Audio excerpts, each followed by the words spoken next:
In a crowded cafe where laughter filled every corner, two deaf children sat in silence, invisible, ignored, desperately signing for help that never came. Everyone looked away, everyone except one man, a broken single father with nothing left but $20 and a secret only the silence could understand. What happened next would change four lives forever and prove that sometimes the quietest moments speak the loudest. Stay with me until the very end of this story and drop a comment telling me which city you're watching from. Let's see how far this journey travels. The fluorescent lights of Rosewood Cafe buzzed with an almost mechanical indifference, casting their cold glow over the Friday evening crowd. It was the kind of place where exhaustion came to sit down, where the working class gathered after long shifts to nurse cheap coffee and pretend for just a moment that the weight on their shoulders didn't exist. Jacob Miles pushed through the glass door at exactly 7:47 p.m., his construction boots still caked with dried cement, his flannel shirt carrying the dust of a 12-hour day. He was 34 years old, but tonight he felt like 60. Every muscle in his body screamed for rest. Every bone ached with the kind of tiredness that sleep alone couldn't cure. The cafe was packed, bodies everywhere, families crowded around small tables, teenagers laughing too loud in the corner, businessmen typing furiously on laptops while their cold coffees sat forgotten. The noise was overwhelming, a symphony of chaos that seemed to pulse against the walls. Jacob didn't mind. Noise meant life. Noise meant the world was still spinning, even when his own had stopped 3 years ago. He made his way to the counter, fishing his wallet from his back pocket. Inside, a single $20 bill sat folded and worn, the last of his paycheck after rent, after utilities, after the child support payments for a daughter he only got to see twice a month. Money was tight. Money was always tight. But a man needed coffee to survive, and Jacob Miles had learned long ago that survival was the only game worth playing. "What can I get you?" The barista was young, probably 19, with tired eyes that suggested she understood exhaustion in her own way. "Just a black coffee," Jacob said. "Large." $3.50. He handed over a 5, waited for his change, and turned to find a seat. That's when his eyes swept across the room, past the laughing teenagers, past the typing businessmen, past the families sharing plates of overpriced sandwiches, and landed on the corner. Two children sat at a small table near the window, their bodies pressed close together as if they were trying to disappear into each other. They couldn't have been more than 6 years old, twins, clearly, with matching dark curls and wide brown eyes that held something Jacob recognized immediately. Fear. Pure, unfiltered fear. The little girl's hands were moving rapidly, fingers dancing in patterns that most people in the cafe probably dismissed as fidgeting. But Jacob knew better. He knew those patterns. He knew that language. She was signing, help, scared. Want to go home. The little boy beside her signed back, his movements smaller, more hesitant. Sister. It's okay. Emily coming back. Jacob's chest tightened. He stood frozen in the middle of the cafe, coffee forgotten in his hand, watching two deaf children communicate in a room full of people who couldn't hear them and didn't care to try. No one was looking at them. Not a single person. A woman at the next table glanced over once, frowned at the children's moving hands, and deliberately turned her chair away. A man walking past muttered something under his breath. Jacob caught the word weird and kept moving. The barista behind the counter looked at the twins with an expression that bordered on annoyance, as if their very presence was an inconvenience. Jacob felt something shift inside him. Something old. Something buried. He thought of Sarah, his wife, his beautiful, brilliant wife who had lived her entire life in silence, who had taught him that communication wasn't about sound, it was about connection. Sarah, who had died 3 years ago in a car accident that had stolen Jacob's voice in ways no one could see. Sarah, who had shown him that the quietest people often had the most to say. The little girl's hands moved again, more frantic now. "Where is Emily? Why isn't she back? I'm scared, Noah. I'm really scared." The boy, Noah, reached over and grabbed his sister's hand, squeezing tight. "Don't be scared, Nora. I'm here. I won't leave you." Jacob's feet moved before his brain could stop them. He crossed the cafe in what felt like slow motion, weaving between tables and chairs, his eyes never leaving those two small figures huddled together against a world that had chosen to ignore them. He stopped at their table. The twins looked up, and Jacob saw it, the instant recognition of an adult approaching, the tensing of small bodies preparing for rejection, for judgment, for another person telling them they didn't belong. Slowly, carefully, Jacob raised his hands, and he signed. "Hello, my name is Jacob. Are you okay?" The effect was immediate and profound. Nora's eyes went wide, her mouth falling open in shock. Noah's entire body seemed to release tension he'd been holding for hours. They looked at each other, then back at Jacob, as if they couldn't quite believe what they were seeing. You can sign?" Nora's hands trembled as she formed the words. Jacob smiled gently and nodded. "Yes. I learned a long time ago. Are you two here alone?" Noah shook his head quickly. "Our sister Emily. She went to talk to the man behind the counter. She's been gone a long time." Jacob glanced toward the counter and saw her for the first time, a young woman, maybe 22 or 23, standing rigidly in front of the manager's station. Her shoulders were hunched, her head bowed, and even from across the room, Jacob could see she was fighting back tears. "Sir, I've already explained this." The manager's voice cut through the cafe noise, sharp and dismissive. He was a heavy-set man in his 40s, balding, with the kind of face that suggested he'd never been inconvenienced a day in his life, and resented anyone who dared to change that. "Your siblings are disturbing my customers.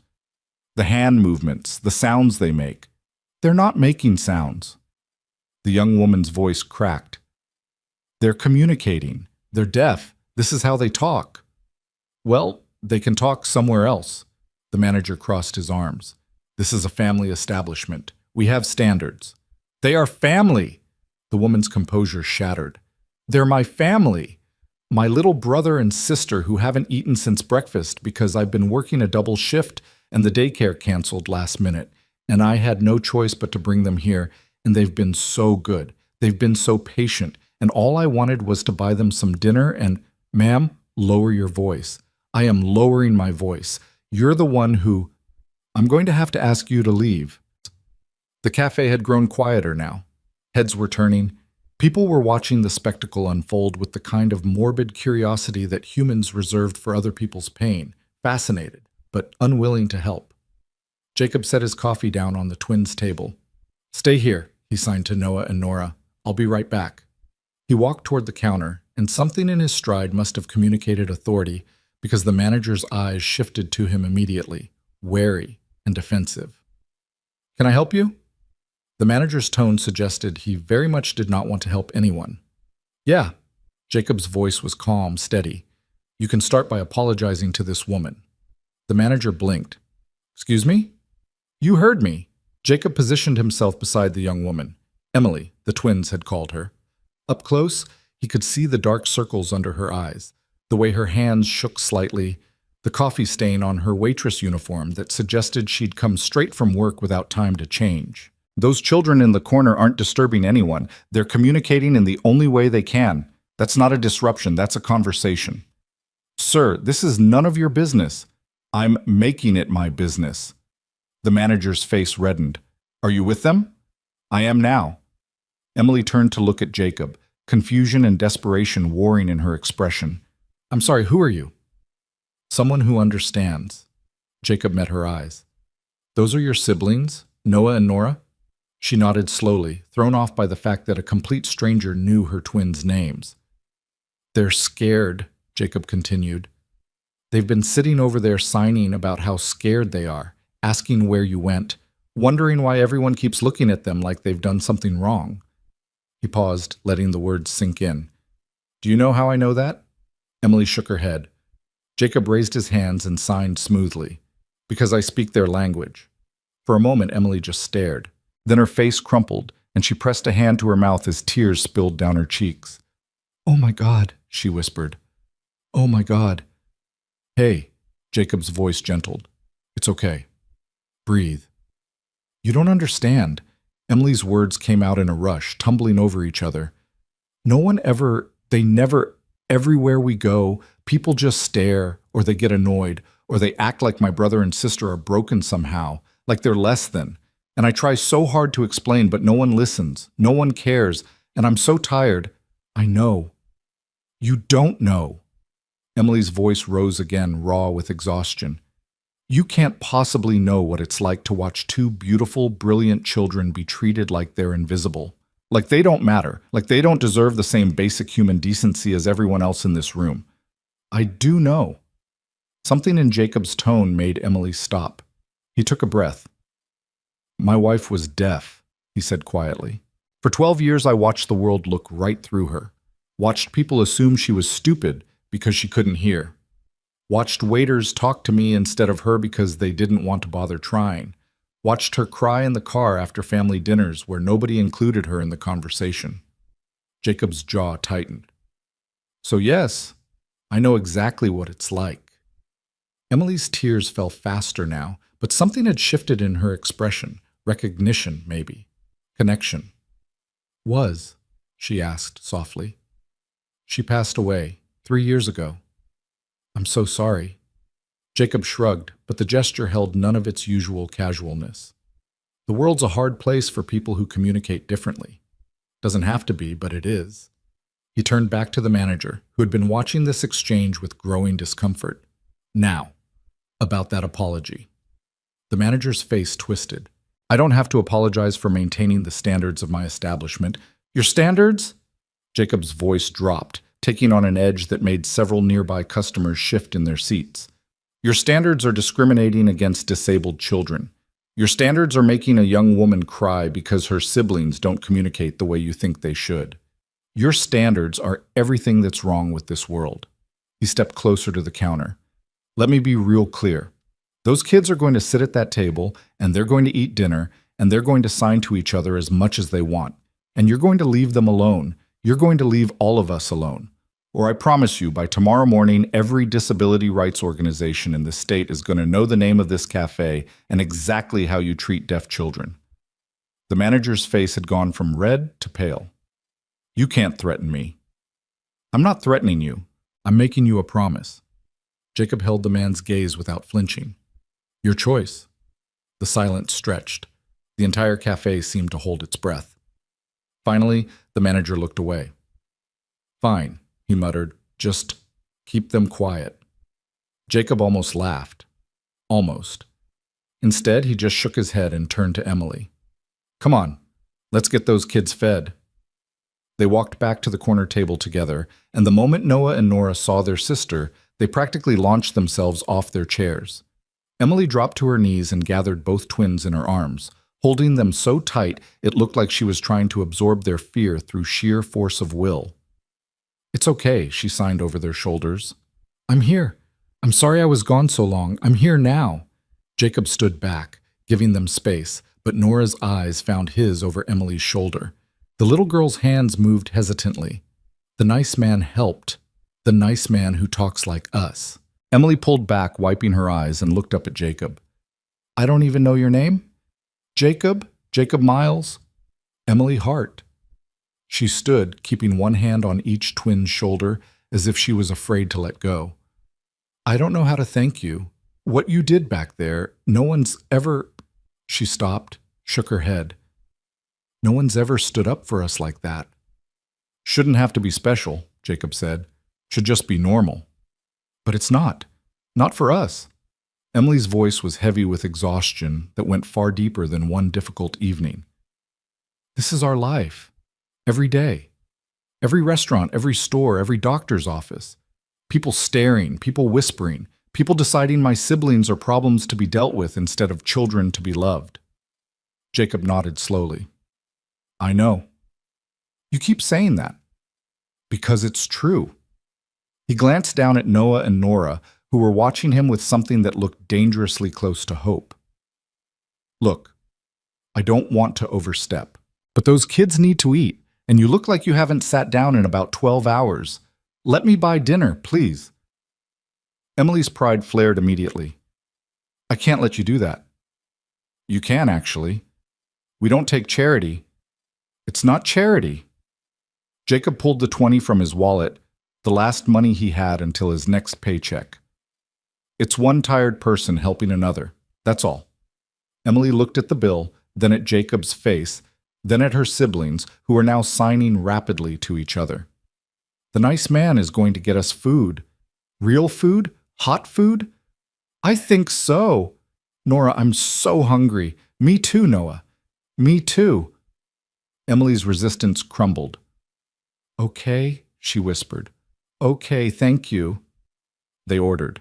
Nothing fancy. Chicken sandwiches for the twins, a cup of soup for Emily, coffee refills for both adults. The food came quickly, probably because the manager wanted them gone as soon as possible, and Jacob watched as Noah and Nora fell upon their dinners like they hadn't seen a meal in days. Slow down, Emily signed to them. You'll make yourselves sick. But it's so good, Nora signed back, her cheeks stuffed like a chipmunk's. The bread is warm. Jacob found himself smiling despite everything.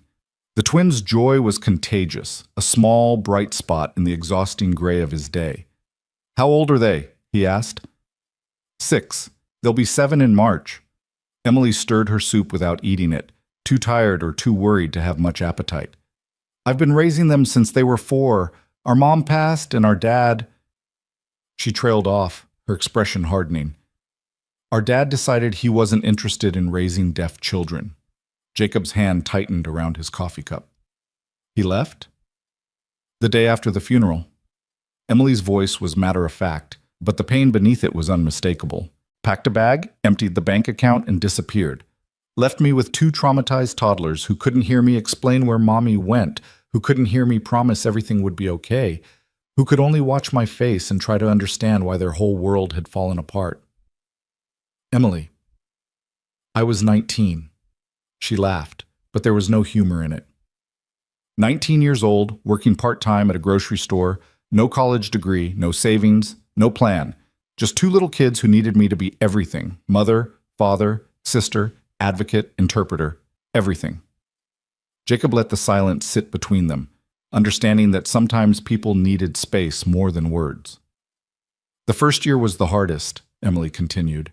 I had to learn sign language from scratch. Our mom had taught me some basics, but the twins needed fluent communication, not just basic phrases. So I spent every spare minute studying, YouTube videos, library books, online courses, practiced in the mirror until my hands cramped, made mistakes constantly, signed things wrong, frustrated them and myself. She shook her head. But I got better. We figured it out together. Emily is the best signer, Noah signed, having noticed their conversation. She talks to us better than anyone. Emily's face softened as she signed back. I try, buddy. You and your sister help me get better every day.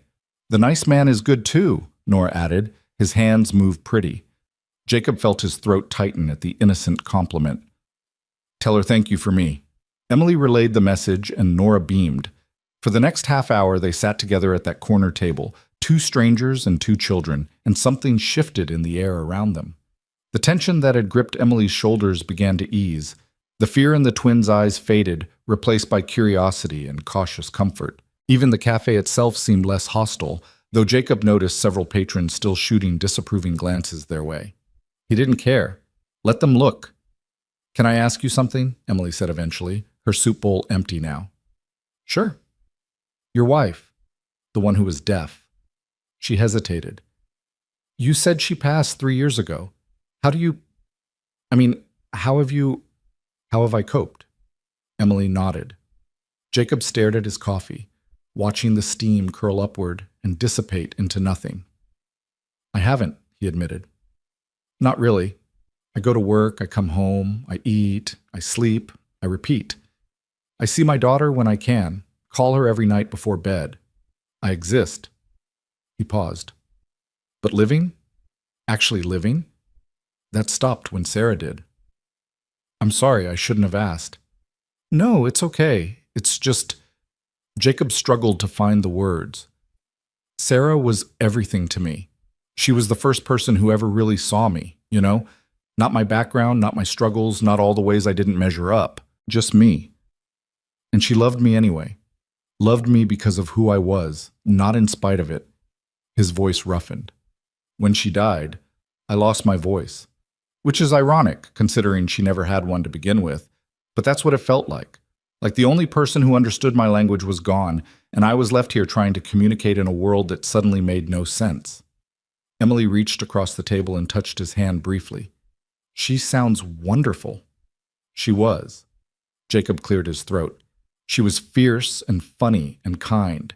She fought for accessibility everywhere she went, restaurants, hospitals, workplaces. She didn't let anyone make her feel less than.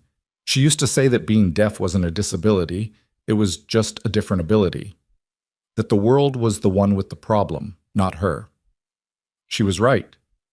Yeah. Jacob looked at the twins who had finished their sandwiches and were now drawing pictures on napkins with borrowed pens. She would have loved Noah and Nora. Would have been all over that manager, probably made him cry.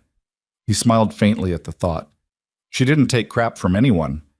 I wish I was more like that, Emily admitted, but most days I'm just trying to survive, just trying to get through without falling apart. That's its own kind of strength. It doesn't feel like it. Never does. Trust me. The cafe was starting to empty now, the evening crowd giving way to quieter hours. Jacob glanced at the clock on the wall, 9:15 p.m. He had to be up at 5 for another shift, another 12 hours of back-breaking labor that would leave him too exhausted to think about the emptiness waiting for him at home. But something kept him in his seat, something in the way Nora had signed that his hands moved pretty, something in the way Noah watched him with quiet trust, as if he'd decided Jacob was safe. Something in the way Emily looked at him like he was the first person in years who had actually listened. Listen, Jacob said, the words forming before he could stop them. I know we just met, and I know this is probably going to sound crazy, but those kids, he gestured at Noah and Nora, they deserve someone who can help them navigate this world, someone who speaks their language, who can advocate for them, who knows what it's like to be on the outside looking in. He swallowed hard. If you ever need anything, translating at doctor's appointments, dealing with school administrators, just someone to sit with them while you catch your breath, I want to help. Emily stared at him. You don't even know us. I know enough. Jacob, that's... She shook her head, overwhelmed. That's the kindest offer anyone's ever made me. But I can't ask you to do that. You have your own life, your own problems. My problems will still be there whether I help you or not. Jacob met her eyes. But maybe helping you helps me too. Maybe being useful again gives me a reason to care about something beyond just getting through the day. He pulled a receipt from his pocket and scribbled his phone number on the back. No pressure, no expectations. But if you need me, I'm here. Emily took the paper, her hands trembling slightly. Why? She whispered. Why would you do this for strangers? Jacob thought about the question, thought about Sarah, about the way she used to light up when someone, anyone, took the time to communicate with her in her language, thought about all the times he'd watched people look right through her, and the way it had made him want to scream at a world that couldn't be bothered to see the extraordinary woman standing right in front of them. Because someone should have done it for my wife, he said finally, and no one did. Not enough people, anyway. So maybe I can be that person now. Maybe I can be what I wish the world had been for her. The silence that followed was heavy with things unspoken, grief and gratitude and the strange, fragile possibility of connection. Then Noah looked up from his napkin drawing and signed, Emily? Is the nice man our friend now? Emily looked at Jacob, a question in her eyes. Jacob raised his hands and signed directly to Noah. If you want me to be. Noah's face split into a grin so wide it seemed to light up the entire cafe. He grabbed his sister's arm. Nora! Nora! The nice man says he's our friend. Nora looked at Jacob with something approaching wonder. Really? A real friend? Jacob nodded. A real friend. What happened next nearly broke him. Nora slid off her chair, walked around the table, and wrapped her small arms around Jacob's legs in a hug. A moment later, Noah joined her, pressing his face against Jacob's side with the unselfconscious trust that only children could manage. Jacob looked down at two small heads of dark curls, felt two pairs of thin arms holding onto him like he was something precious, and realized his eyes were burning. He'd forgotten what this felt like. Being needed. Being wanted. Being seen by someone who didn't care about his failures or his grief or the empty apartment waiting for him, who just saw a man with kind hands who spoke their language and decided that was enough. "You're crying," Nora signed when she pulled back, concern on her small face. "Did we hurt you?" Jacob shook his head quickly, wiping his eyes. "No, sweetheart. These are happy tears." "Happy tears?" Noah looked confused. "Tears can be happy?" "Sometimes when something makes your heart feel very full, the feelings spill out through your eyes." Jacob touched his chest. "Your hug made my heart very full." The twins exchanged glances, then both broke into giggles, a sound that, even without hearing it, Jacob knew was beautiful. Emily was crying too now, not even trying to hide it. "I don't know what to say," she managed. "I don't know how to thank you for—" "Don't thank me yet," Jacob said gently. "Thank me when those kids graduate high school. Thank me when they go to college. Thank me when they grow up knowing they deserve every opportunity this world has to offer." He paused, a small smile crossing his face. "That's when you can thank me. Not now. Now we're just getting started." Emily laughed, a real laugh this time, filled with something that sounded almost like hope. "Okay," she said. "Okay, getting started. I can do that." Outside the cafe windows, the night had grown dark. Streetlights flickered to life along the sidewalk, casting pools of orange glow against the pavement. Somewhere in the distance, a car horn honked.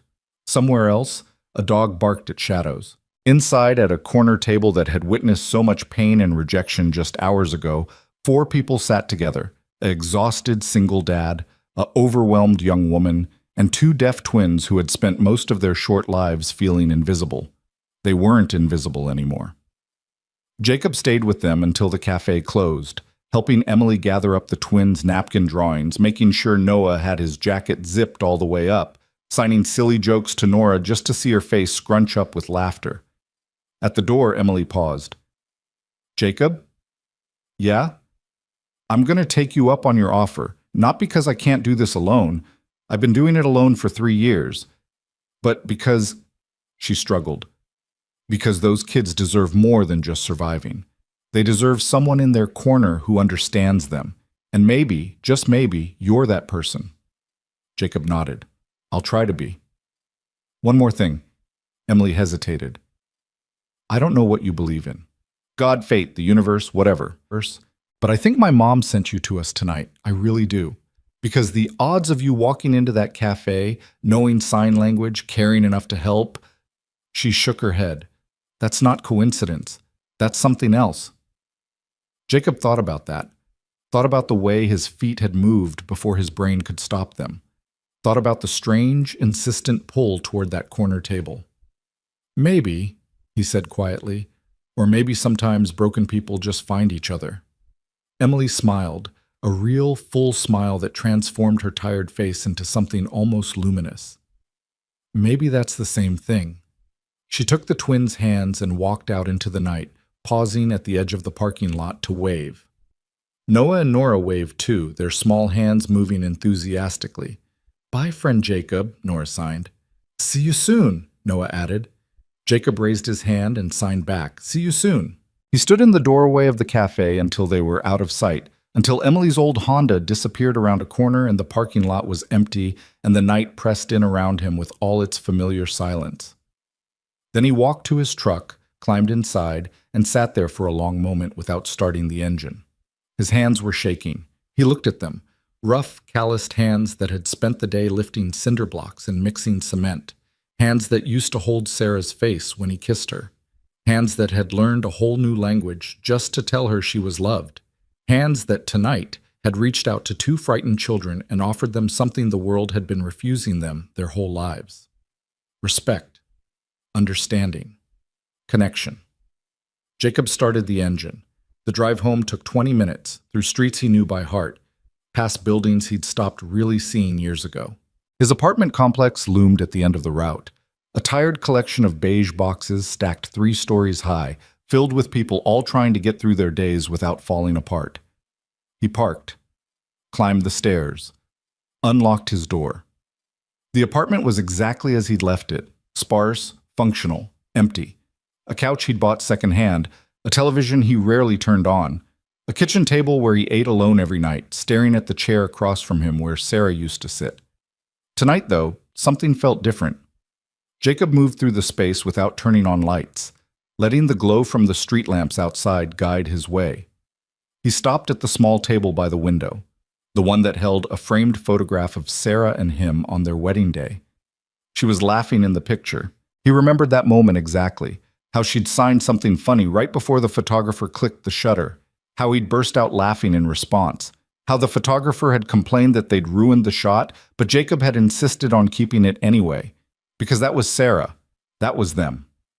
Laughing in the middle of serious moments, finding joy in the spaces between. I met 2 kids tonight, Jacob signed to the photograph.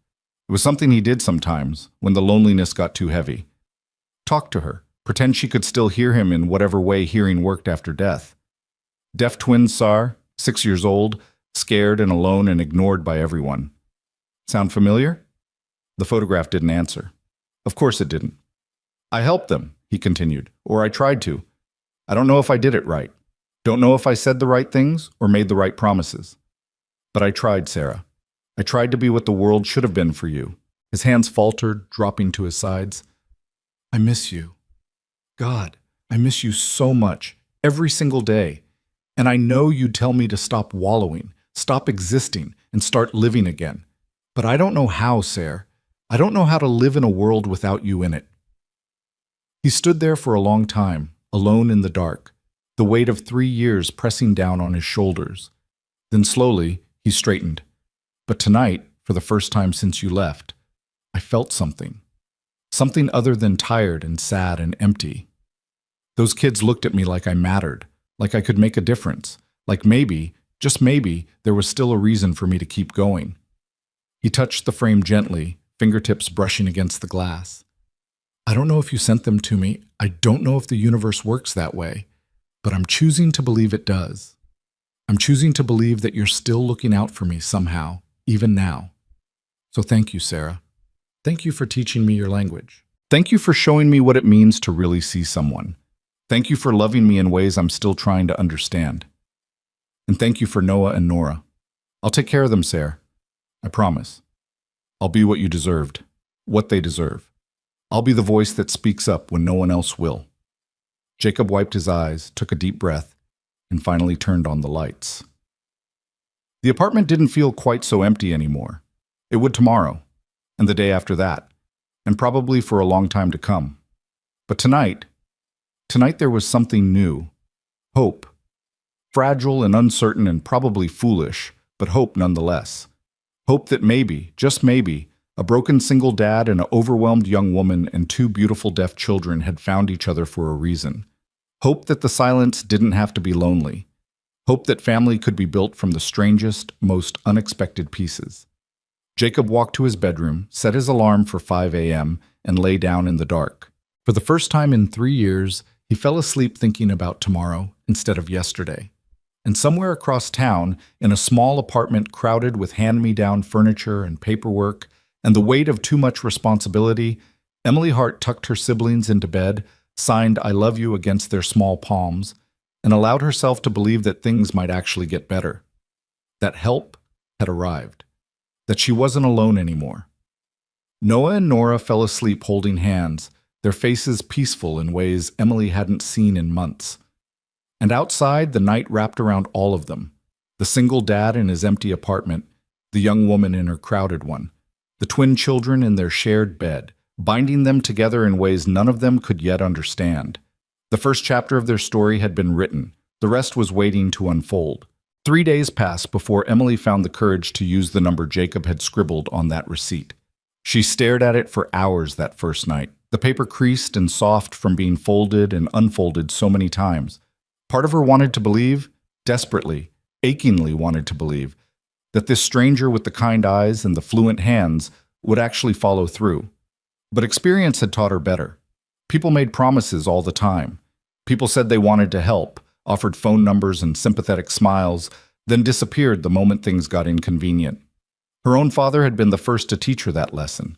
So she tucked the receipt into her wallet and told herself she wouldn't need it. Told herself she'd been handling everything alone for 3 years and she could keep handling it. told herself that depending on anyone, especially a man she'd known for less than 2 hours, was a recipe for disappointment. Then Monday happened. It started at 6 in the morning when Noah woke up with a fever of 102 and a rash spreading across his chest. Emily took one look at him and felt her stomach drop. She knew that rash. She'd seen it before, 2 years ago, when both twins had caught scarlet fever and she'd spent a week sleeping on the floor between their beds, terrified she'd wake up and find one of them had stopped breathing. "Okay," she whispered to herself, already reaching for her phone. "Okay, doctor. We need a doctor." But their regular pediatrician didn't open until 9, and the urgent care clinic across town had a 4-hour wait according to their automated system. The emergency room was an option, but the last time Emily had taken the twins there, she'd spent 8 hours in a waiting room where no one could communicate with Noah and Nora, where nurses had shouted at them as if volume could somehow penetrate deafness, where a doctor had actually asked Emily why she hadn't fixed her siblings' hearing yet. She couldn't do that again. Not today. Not with Noah already scared and feverish and signing weakly that his throat hurt. The receipt was in her hand before she realized she'd opened her wallet. Her fingers trembled as she typed the number into her phone. It rang twice. "Hello?" Jacob's voice was rough with sleep but alert, the voice of someone used to early morning calls. "Jacob? It's Emily. Emily Hart from the cafe. I'm so sorry to call so early, but what's wrong?" All traces of sleepiness vanished instantly. "Are the twins okay?" "Noah's sick. Fever, rash, sore throat. I think it might be scarlet fever again. I need to get him to a doctor, but there's no interpreter available until Wednesday, and the ER is—" Her voice cracked. "The ER is a nightmare. They don't know how to talk to him, and he gets so scared when he can't understand what's happening. And I can't be in the room during examinations because I'm not his legal guardian, even though I'm the only family he has, and—" "Emily." Jacob's voice cut through her spiral, calm and steady. "Breathe. Where do you live?" She gave him the address. "I'll be there in 20 minutes. Get Noah ready to go. Pack a bag with some snacks and a comfort item, whatever helps him feel safe. And Emily?" "Yes?" "It's going to be okay. We'll figure this out together." The line went dead. Emily stood in her tiny kitchen, phone clutched to her chest, and did something she hadn't done in a very long time. She believed him. Jacob arrived in 18 minutes, still wearing the clothes he'd clearly thrown on in a hurry. Jeans, a wrinkled t-shirt, work boots untied. His hair was uncombed and there was toothpaste at the corner of his mouth, but his eyes were focused and alert as Emily opened the door. "Where is he?" "Bedroom. Back of the apartment." Jacob moved past her without hesitation, navigating the cramped space like he belonged there. Emily followed, her heart hammering. Noah was curled up in the bed he shared with Nora, his small body wrapped in blankets despite the fever burning through him. Nora sat beside him, one hand on his arm, her face pinched with worry. When she saw Jacob, her expression shifted to relief so profound it made Emily's chest ache. "Friend Jacob!" Nora signed frantically. "Noah is sick. He's very hot and his throat hurts, and he won't eat breakfast." Jacob knelt beside the bed, bringing himself down to Noah's eye level. "Hey, buddy," he signed gently. "I heard you're not feeling so good." Noah's eyes fluttered open. He looked at Jacob for a long moment, as if trying to determine whether this was real or fever dream. "My throat hurts," he signed weakly. "And I'm cold, but Emily says I'm hot." "That doesn't make sense. That's called a fever," Jacob explained. "Your body is fighting germs inside you, and sometimes the fight makes you feel cold, even when you're actually warm." "It's confusing, I know. Am I gonna die?" The question hit Jacob like a physical blow. He forced himself to keep his expression calm. "No, buddy. Absolutely not. You're going to see a doctor, and the doctor is going to give you medicine, and in a few days you're going to feel much better, I promise." "Doctors are scary," Noah signed. "They talk, and I can't understand, and they touch me with cold things, and it hurts. I know, but I'm coming with you today, and I'm going to translate everything the doctor says, and tell them everything you want to say, and I won't leave your side for a single second. Okay?" Noah stared at him. "You promise?" Jacob raised his hand, pinky extended. "I promise." A small, weak smile crossed Noah's feverish face. He lifted his own hand, hooked his tiny pinky around Jacob's larger one, and the deal was sealed. They took Emily's car because Jacob's truck had a busted heater, and the morning air was cold enough to make Noah's fever worse. Jacob sat in the back with the twins, Noah curled against his side with his head on Jacob's shoulder. Nora pressed close on the other side with her hand clutching Jacob's sleeve like she was afraid he might disappear. Emily watched them in the rearview mirror and felt tears prick her eyes. This was what it was supposed to look like. This was what having help actually meant. The urgent care clinic was a squat brick building on the west side of town, its parking lot already half full despite the early hour. Emily pulled into a spot near the entrance and turned to look at Jacob. "I should warn you," she said quietly. "This place isn't great. The staff is fine, mostly, but they don't have any deaf patients usually. They're not going to know how to handle—" "I've got it." Jacob's voice was confident. "Just follow my lead." "Bon moti." They walked in together, Noah cradled in Jacob's arms because the little boy was too weak and tired to walk. The waiting room was crowded. A crying toddler in one corner, an elderly man with a cough in another, a teenager clutching her stomach near the check-in desk. Fluorescent lights buzzed overhead, and the air smelled like antiseptic and anxiety. Jacob walked straight to the front desk. "We need to see a doctor," he said to the receptionist, a middle-aged woman with tired eyes and a name tag that read Patricia. "This boy has a high fever, a rash, and a sore throat. Possible scarlet fever." Patricia barely looked up from her computer. "Sign in on the clipboard, take a number, we'll call you when it's your turn." "How long is the wait?" 3 hours, give or take." "This child is 6 years old with a fever of 102. He's also deaf and requires an interpreter for all medical communication. Do you have interpreter services available?" Now Patricia looked up, her expression shifting from boredom to something more guarded. "We don't have interpreters on staff. You'll have to provide your own." "I am the interpreter." Jacob's voice remained calm, but there was steel beneath it.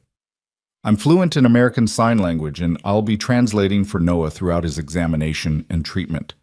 I need that documented in his chart so there's no confusion when we're called back."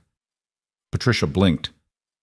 "Sir, it's a legal requirement under the ADA," Jacob continued, his tone never rising but somehow growing more authoritative with every word. "Healthcare facilities are required to provide effective communication for deaf and hard-of-hearing patients.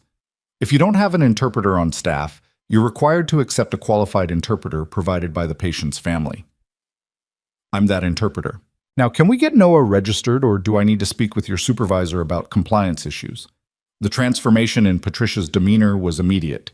She sat up straighter, her fingers flying across the keyboard. "Name of the patient?" "Noah Hart.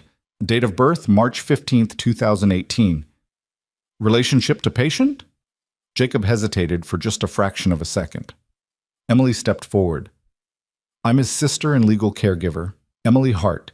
Jacob is a family friend who serves as our ASL interpreter." Patricia typed rapidly. "Insurance?" Emily provided the information.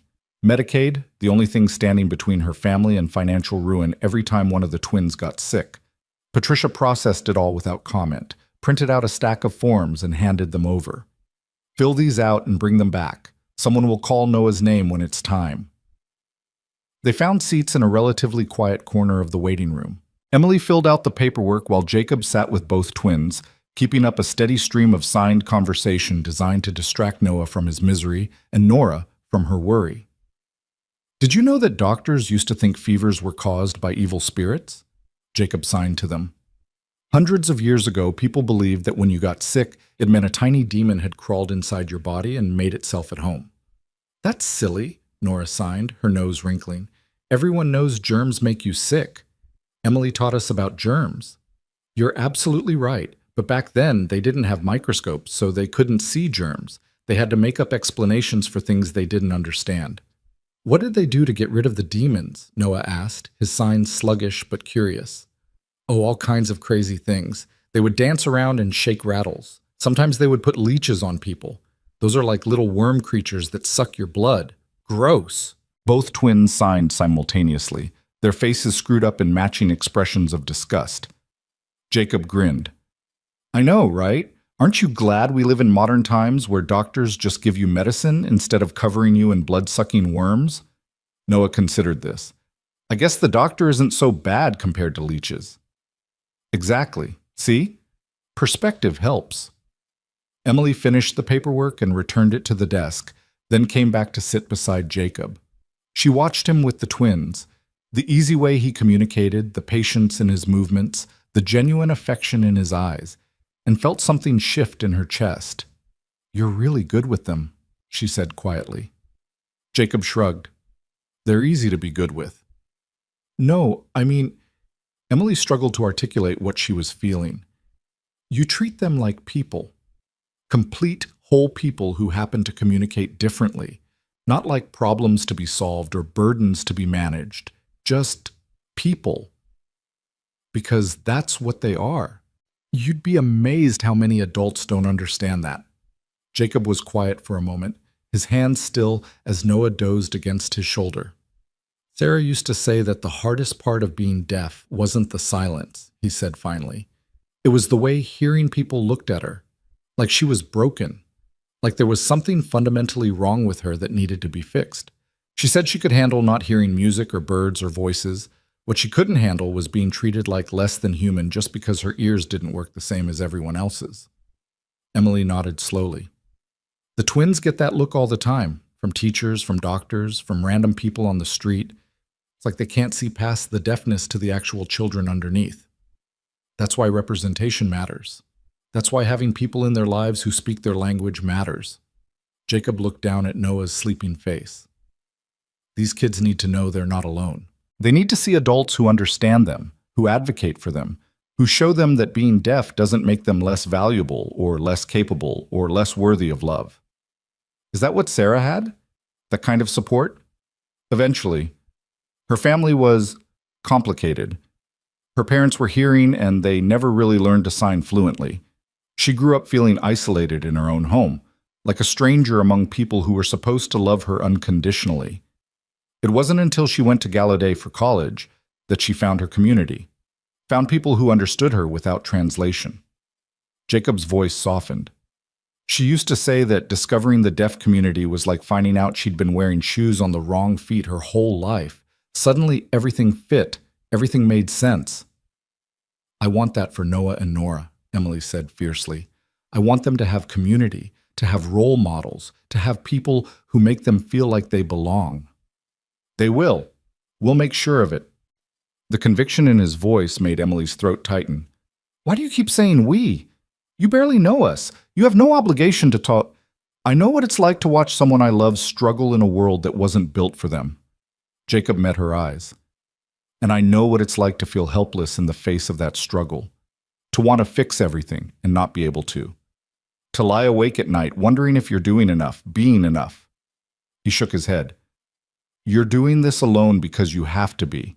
But you don't have to be anymore, not if you don't want to." Before Emily could respond, a nurse appeared in the doorway of the waiting room. "Noah Hart?" Jacob rose carefully, Noah still cradled against his chest.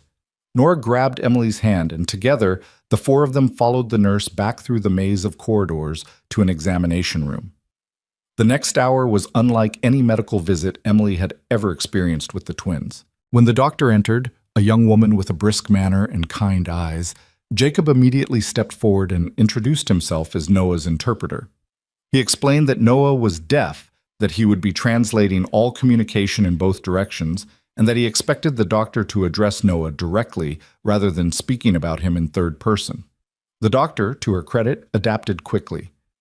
"Noah," she said, looking directly at the little boy while Jacob translated, "I'm Dr. Chen. I'm going to take a look at you today and figure out what's making you feel so yucky. Is that okay?" Noah watched Jacob's hands, then nodded slowly. "She seems nice," he signed to Jacob. "Her eyes are friendly." Jacob translated this for Dr. Chen, and the woman smiled. "Thank you, Noah. I try to have friendly eyes. Now, can you tell me where it hurts?" What followed was the most thorough, most compassionate medical examination Emily had ever witnessed. Dr. Chen took her time, explaining every step before she did it, waiting for Jacob to translate and for Noah to respond. When she needed to look at his throat, she let Noah hold the tongue depressor first so he could see what it felt like. When she checked his ears, she showed him the otoscope, and explained exactly what she was looking for. And through it all, Jacob translated. Every word, every question, every reassurance. He didn't editorialize or summarize. He conveyed Dr. Chen's exact meaning in sign, and Noah's exact responses in speech. He made himself a bridge between two worlds, and for the first time in her life, Emily saw her little brother receive medical care with the same dignity and respect as any hearing child. It was scarlet fever, as Emily had suspected. Dr. Chen prescribed antibiotics and rest, explained the dosing schedule carefully while Jacob translated, and even drew a little chart for Noah showing how the medicine would fight the germs inside his body. So the pills are like tiny soldiers? Noah signed, studying the chart. Exactly, Dr. Chen replied through Jacob. Tiny soldiers that march through your body and defeat all the bad germs. But you have to take every single pill, even after you start feeling better, because if you stop too soon, some of the germs might survive and make you sick again. I'll take them all, Noah signed solemnly. I don't want the germs to win. That's the spirit. When they finally left the clinic, Noah had a prescription in hand and a sticker on his shirt that read "Brave Patient" in cheerful letters. He was still feverish and tired, but there was a lightness to him that hadn't been there before. The relief of being understood, of being treated like a person instead of a problem.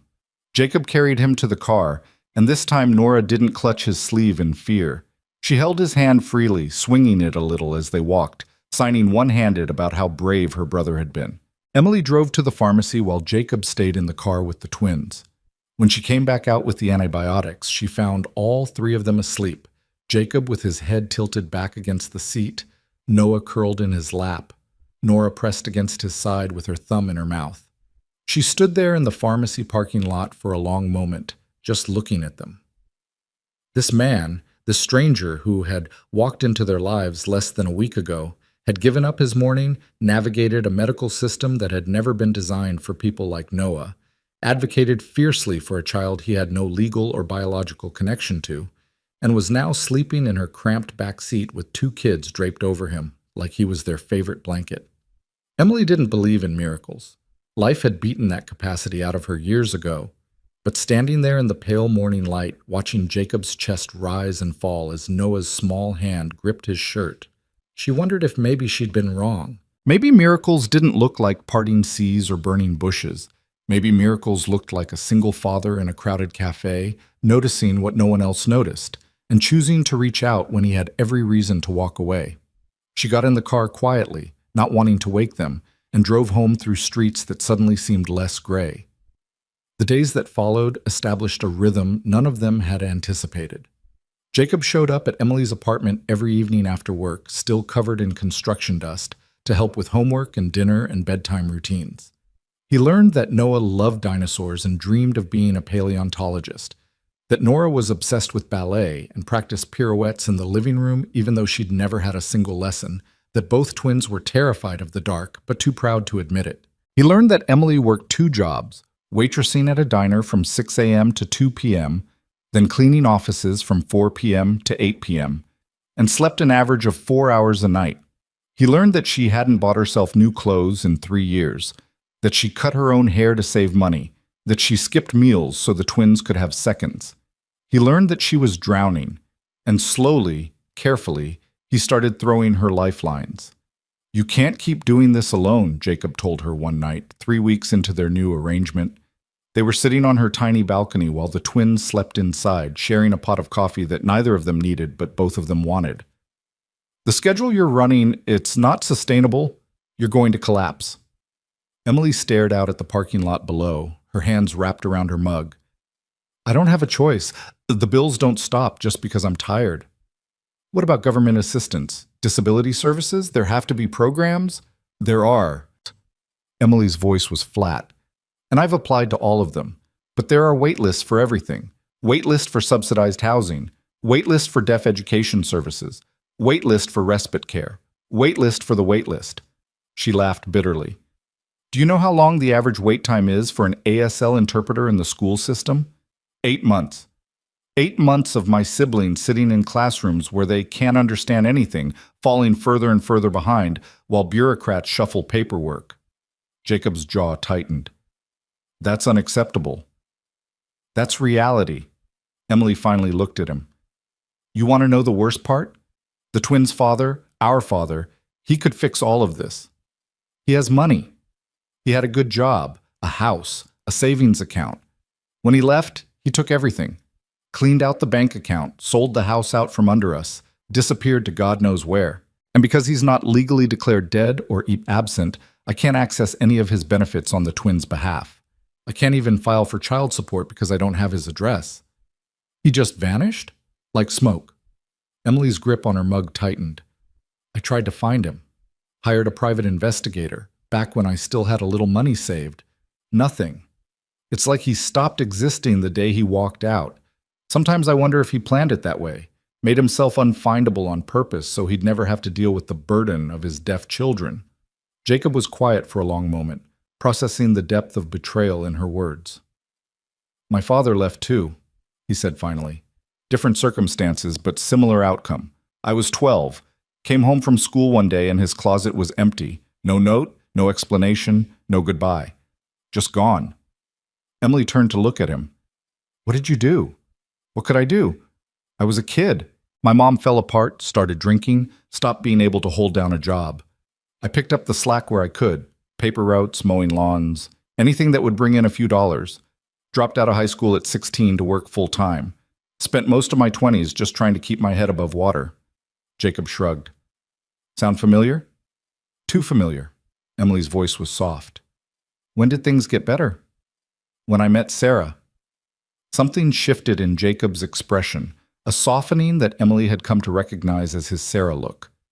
I was 23 working construction, living in a one-room apartment that smelled like mold no matter how much I cleaned it. She moved into the unit next door. First time I saw her, she was trying to carry a couch up the stairs by herself. This ridiculous oversized couch that was way too big for her apartment, way too heavy for one person. I offered to help. She smiled at me and signed thank you, and I had no idea what she was saying, but I knew right then that I was in trouble.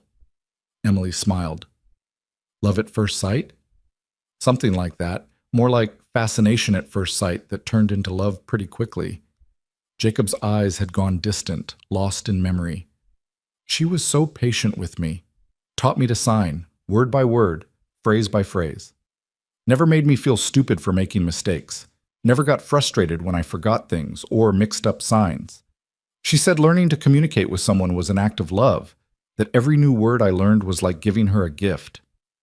That's beautiful. She was beautiful, inside and out. Jacob's voice roughened.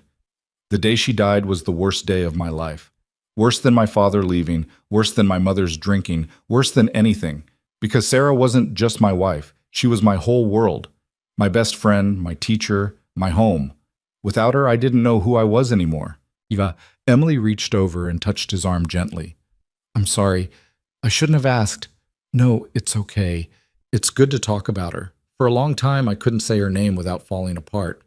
But lately, he trailed off, his gaze drifting back toward the apartment where Noah and Nora slept. Lately, it feels different. Like maybe remembering her doesn't have to be only pain. Like maybe I can hold on to the good parts without drowning in the grief. The twins do that to me too, Emily admitted. They're exhausting and expensive, and they test my patience every single day. But they're also the only thing that makes life feel worth living. The only thing that reminds me I'm not just surviving. I'm fighting for something, for someone. That's why I'm here, Jacob said quietly. That's why I keep coming back. Because for 3 years, I've had nothing to fight for. Nothing that made getting out of bed feel like anything other than a chore. But Noah and Nora, he shook his head. Those kids need someone in their corner, someone who speaks their language, who understands their world, and maybe helping them helps me remember what it feels like to care about something again. They sat in silence after that, watching the stars appear one by one in the darkening sky. It was Emily who spoke first. I've been thinking about what you said, about needing help. She took a deep breath. There's a meeting next week at the twins' school, an IEP review. That's an individualized education program. It's supposed to determine what services and accommodations Noah and Nora get for the rest of the year. Her voice tightened. The last meeting was a disaster. They talked about my siblings like they weren't even in the room. made decisions about their education without bothering to ask what Noah and Nora actually wanted or needed. I tried to advocate for them, but I don't have the words, the knowledge. I don't know what they're legally entitled to. I'll come with you. Emily blinked. What? To the meeting. I'll come as their interpreter and their advocate. Jacob's expression had hardened into something fierce. Those kids deserve appropriate education services. They deserve teachers who can communicate with them, curriculum that's accessible to them, an environment where they can actually learn. And if the school isn't providing that, we're going to make them understand exactly why that's unacceptable. Jacob, you have work. I'll take the morning off. You can't afford to take time off. I can't afford not to. He turned to face her fully. Emily, listen to me. I know we haven't known each other long. I know this whole thing is unconventional and maybe a little crazy. But I made a promise to those kids. I told them I'd be in their corner, and I meant it. His eyes bore into hers with an intensity that made her breath catch. So let me help. Not because I pity you or because I think you can't handle it alone. I know you can. You've been handling it alone for 3 years, and you're still standing, which makes you one of the strongest people I've ever met. But you shouldn't have to be that strong all the time. You shouldn't have to fight every battle by yourself. Let me stand beside you. Let me be your backup. Let me help you give those kids the life they deserve. Emily felt tears sliding down her cheeks and made no move to wipe them away. Why? The word came out broken. Why do you care so much about us? Jacob was quiet for a long moment. When he spoke, his voice was barely above a whisper. Because when Sarah died, I promised myself I would honor her memory. I would live the way she lived, fighting for accessibility, for equality, for the dignity of people the world tried to overlook. But then the grief hit, and I couldn't do anything except survive. I stopped fighting, stopped caring, stopped being the person she believed I could be. He swallowed hard. But then I walked into that cafe and saw 2 little kids signing desperately for help, while everyone around them looked away. And something woke up inside me. Something that had been sleeping for 3 years. He turned to face Emily, and she saw tears glistening in his eyes.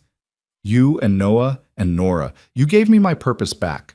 You reminded me that there are still battles worth fighting, still people worth defending. You made me feel like Sarah's death didn't have to be the end of everything good in my life. His voice cracked.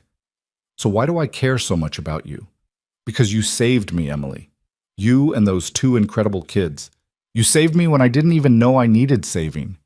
Emily didn't remember moving. One moment she was sitting on her side of the balcony, and the next she was in Jacob's arms, both of them holding on to each other like survivors of the same shipwreck. She cried against his shoulder, ugly, heaving sobs that she'd been holding back for 3 years. Cried for her mother, who had loved the twins so fiercely and died too soon.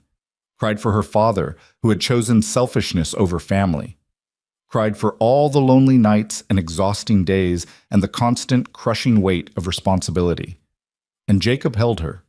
Didn't shoosh her or tell her it would be okay or offer empty platitudes. Just held her, one hand stroking her hair, letting her fall apart in his arms, because he understood that sometimes falling apart was the only way to put yourself back together. When the tears finally subsided, Emily pulled back and wiped her face with shaking hands. I'm sorry, she mumbled. I don't usually... I never... Don't apologize. Jacob's voice was firm. Never apologize for being human. She laughed wetly. I feel like a mess. You are a mess. So am I. So is everyone who's ever loved someone and lost them. The mess is just proof that we're still alive, still feeling, still fighting. He brushed a strand of hair from her face. The day you stop being a mess is the day you stop caring. And you, Emily Hart, care more than anyone I've ever met. She looked at him, really looked at him, and saw her own exhaustion reflected in his eyes, her own grief, her own stubborn, desperate hope. Okay, she whispered. Okay, what? Okay, you can come to the IEP meeting. Okay, you can help with the twins. Okay, I'll stop trying to do everything alone. She took a shaky breath. Okay, I'll let you in. Jacob smiled, a real smile, one that transformed his tired face into something almost beautiful. That's all I'm asking. They sat on the balcony until the stars wheeled overhead and the night air grew cold, talking about everything and nothing, building the foundation of something neither of them had expected to find. Inside, Noah and Nora slept peacefully, their hands intertwined even in dreams. And for the first time in a very long time, the future didn't feel quite so frightening. The IEP meeting was scheduled for 9 a.m. on a Thursday. Jacob arrived at Emily's apartment at 7:30, wearing his only suit, a slightly outdated affair that had last seen daylight at Sarah's funeral, still carrying a faint trace of mothballs despite being aired out for a week. Emily opened the door and stared. "What?" Jacob looked down at himself. "Is there something on my—" "You're wearing a suit." "It's a professional meeting. Professionals wear suits." "Jacob, I've never seen you in anything except flannel and work boots." "Well, now you've seen me in a suit." He grinned. "Try to contain your amazement." Despite her nerves, Emily laughed. It felt good to laugh. It felt good to not be walking into this meeting alone. The twins were ready too, dressed in their best clothes. A button-up shirt for Noah, a purple dress for Nora that she'd picked out herself because purple is the color of royalty and I am a princess. They vibrated with a mixture of excitement and anxiety, not fully understanding what the meeting was about, but catching the tension in the air. "Are we going somewhere important?" Noah asked Jacob as they walked to the car. "Very important. We're going to talk to your teachers and some other adults about how to make school better for you. Can you make them give us more recess?" Nora signed hopefully. "I can try." "No promises." "What about less math?" Jacob laughed. "Nice try." "Math is important." Nora sighed dramatically, the kind of exaggerated theatrical sigh that only a 6-year-old could pull off, and climbed into the car. The school was a sprawling brick building on the edge of town, its playground equipment rust-spotted and its paint faded with age. Not a bad school exactly, but clearly underfunded, the kind of place that did its best with limited resources and even more limited attention from the outside world. They were directed to a conference room on the second floor where a long table had been set up with chairs around it. Several people were already seated. A middle-aged woman who introduced herself as Principal Morrison, a younger woman named Ms. Chen, who was apparently the twins' current teacher, an older man from the special education department, and a woman from the district office who looked like she'd rather be anywhere else. No interpreter. Jacob noticed this immediately. "Before we begin," he said, his voice calm but carrying an edge that made the principal sit up straighter, "I want to confirm that interpretation services have been arranged for Noah and Nora." Principal Morrison shuffled some papers. "Well, we did request an interpreter from the district, but unfortunately none were available. That's unacceptable." The principal's eyebrows rose. "Excuse me?" Under IDEA and the ADA, these children have a legal right to effective communication in all educational settings, including IEP meetings where decisions about their education are being made. Jacob kept his voice level, but his words were precise as scalpels. "You've known about this meeting for weeks. If district interpreters weren't available, you were obligated to find alternative arrangements, video remote interpreting, hiring a freelance interpreter, something. The fact that Noah and Nora's own IEP meeting was scheduled without ensuring they could participate is not just negligent, it's a violation of their civil rights." The room had gone very still. Principal Morrison cleared her throat. "Mr. Miles, I understand your concern, but I'm not finished." Jacob leaned forward slightly. "However, since I'm here and I'm a fluent ASL interpreter, I'll translate for the children today. But I want it noted in the official record that the school failed to provide interpretation services, and I want assurances that this will not happen again at any future meeting involving Noah and Nora Hart." He looked at the woman from the district office. "Can you note that in the record?" She blinked rapidly, clearly unused to being put on the spot. Yes. Yes, I can do that. Thank you." Emily watched this exchange with something approaching awe. She'd known Jacob was passionate about advocacy. He'd told her about Sarah's battles, about his own growing commitment to the cause. But seeing him in action was something else entirely. He was calm, professional, and absolutely uncompromising. Not aggressive, not confrontational, just quietly, implacably insistent on what was right. The meeting began. Principal Morrison outlined the twins' current educational status. They were in a mainstream first-grade classroom with support services that consisted of an aide who didn't know sign language and occasional visits from a deaf education specialist who was spread across 6 schools and could only stop by twice a month. As you can see, the principal concluded, we're doing everything we can within our current resources. With respect, Jacob said, what you're describing isn't deaf education, it's benign neglect. The principal's face tightened. That's a strong accusation. It's an accurate one. Jacob turned to Ms. Chen, the classroom teacher. Can you communicate directly with Noah and Nora in ASL? Ms. Chen's cheeks flushed. I've learned some basic signs. Basic signs meaning what? Hello, goodbye, sit down. Yes, essentially. So how do you teach them? How do you explain new concepts, check their understanding, help them when they're confused? I try to use visual aids, written instructions for 6-year-olds who are still learning to read. Jacob shook his head. These children are deaf, not incapable of learning, but they can't learn if no one in their classroom can communicate with them. They're falling behind not because they're not intelligent, but because they're being denied access to education in their own language. Emily watched Noah and Nora during this exchange. Jacob was translating everything, keeping them informed, and she saw understanding dawn in their small faces, the realization that someone was fighting for them, that their struggles were being acknowledged. The man is saying the school needs to help us more, Noah signed to his sister, his eyes wide. Because we can't learn if no one talks to us, Nora signed back. I always thought I was just bad at school. You're not bad at school, Jacob signed to her, catching her statement. School has been bad at teaching you. That's different, and we're going to fix it. The meeting continued for 2 hours. Jacob presented research on deaf education best practices, cited specific legal requirements for appropriate services, and made it clear that the current arrangement was not just inadequate, but actively harming the twins' educational development. By the end, Principal Morrison looked like she'd been through a war. What exactly are you asking for, Mr. Miles? Jacob handed her a document, a list he and Emily had worked on together over the past week.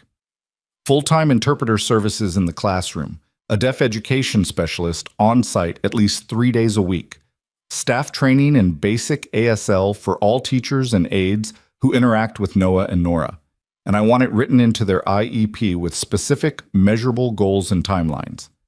The principal scanned the list. This would require significant budget reallocation. These children's right to an appropriate education isn't contingent on what's convenient for the budget. Silence stretched across the conference room. Finally, the woman from the district office spoke. We'll need to review this proposal with our legal team and budget committee, but I can say that Mr. Miles's points about compliance are well taken. We'll work on implementing appropriate services. How soon? I can't give you an exact timeline. Then give me an approximate one. The woman hesitated. 4 to 6 weeks for the interpreter services. The rest may take longer, but we'll prioritize. Jacob nodded slowly. I want progress reports, weekly updates on implementation, and I want it in writing that if services aren't in place within the specified time frame, the family has the right to pursue due process without prejudice. More shuffling of papers, more uncomfortable glances. Agreed, the principal said finally. We'll have the revised IEP document ready for signature by end of business tomorrow. The meeting adjourned. Emily gathered Noah and Nora, who were practically bouncing with energy after being still for so long, and they walked out into the hallway together. As soon as they were out of earshot of the conference room, Emily grabbed Jacob's arm. That was incredible, she breathed. I've never seen anyone handle a meeting like that. You were amazing. Jacob shrugged, but she could see the satisfaction in his eyes. I just knew what to say. Sarah taught me. She went to dozens of these meetings, fought dozens of these battles. I learned from watching her. Well, you learned well. Emily shook her head in disbelief. 4 to 6 weeks. They're actually going to provide services, real services. What does that mean? Nora signed, tugging on Emily's sleeve. What's going to happen? Emily knelt down to her sister's level. It means you're going to have an interpreter in your classroom, she signed. Someone who can help you understand everything the teacher says. Someone who can help you talk to your classmates. Nora's eyes went wide. Really? Every day? Every day. Noah!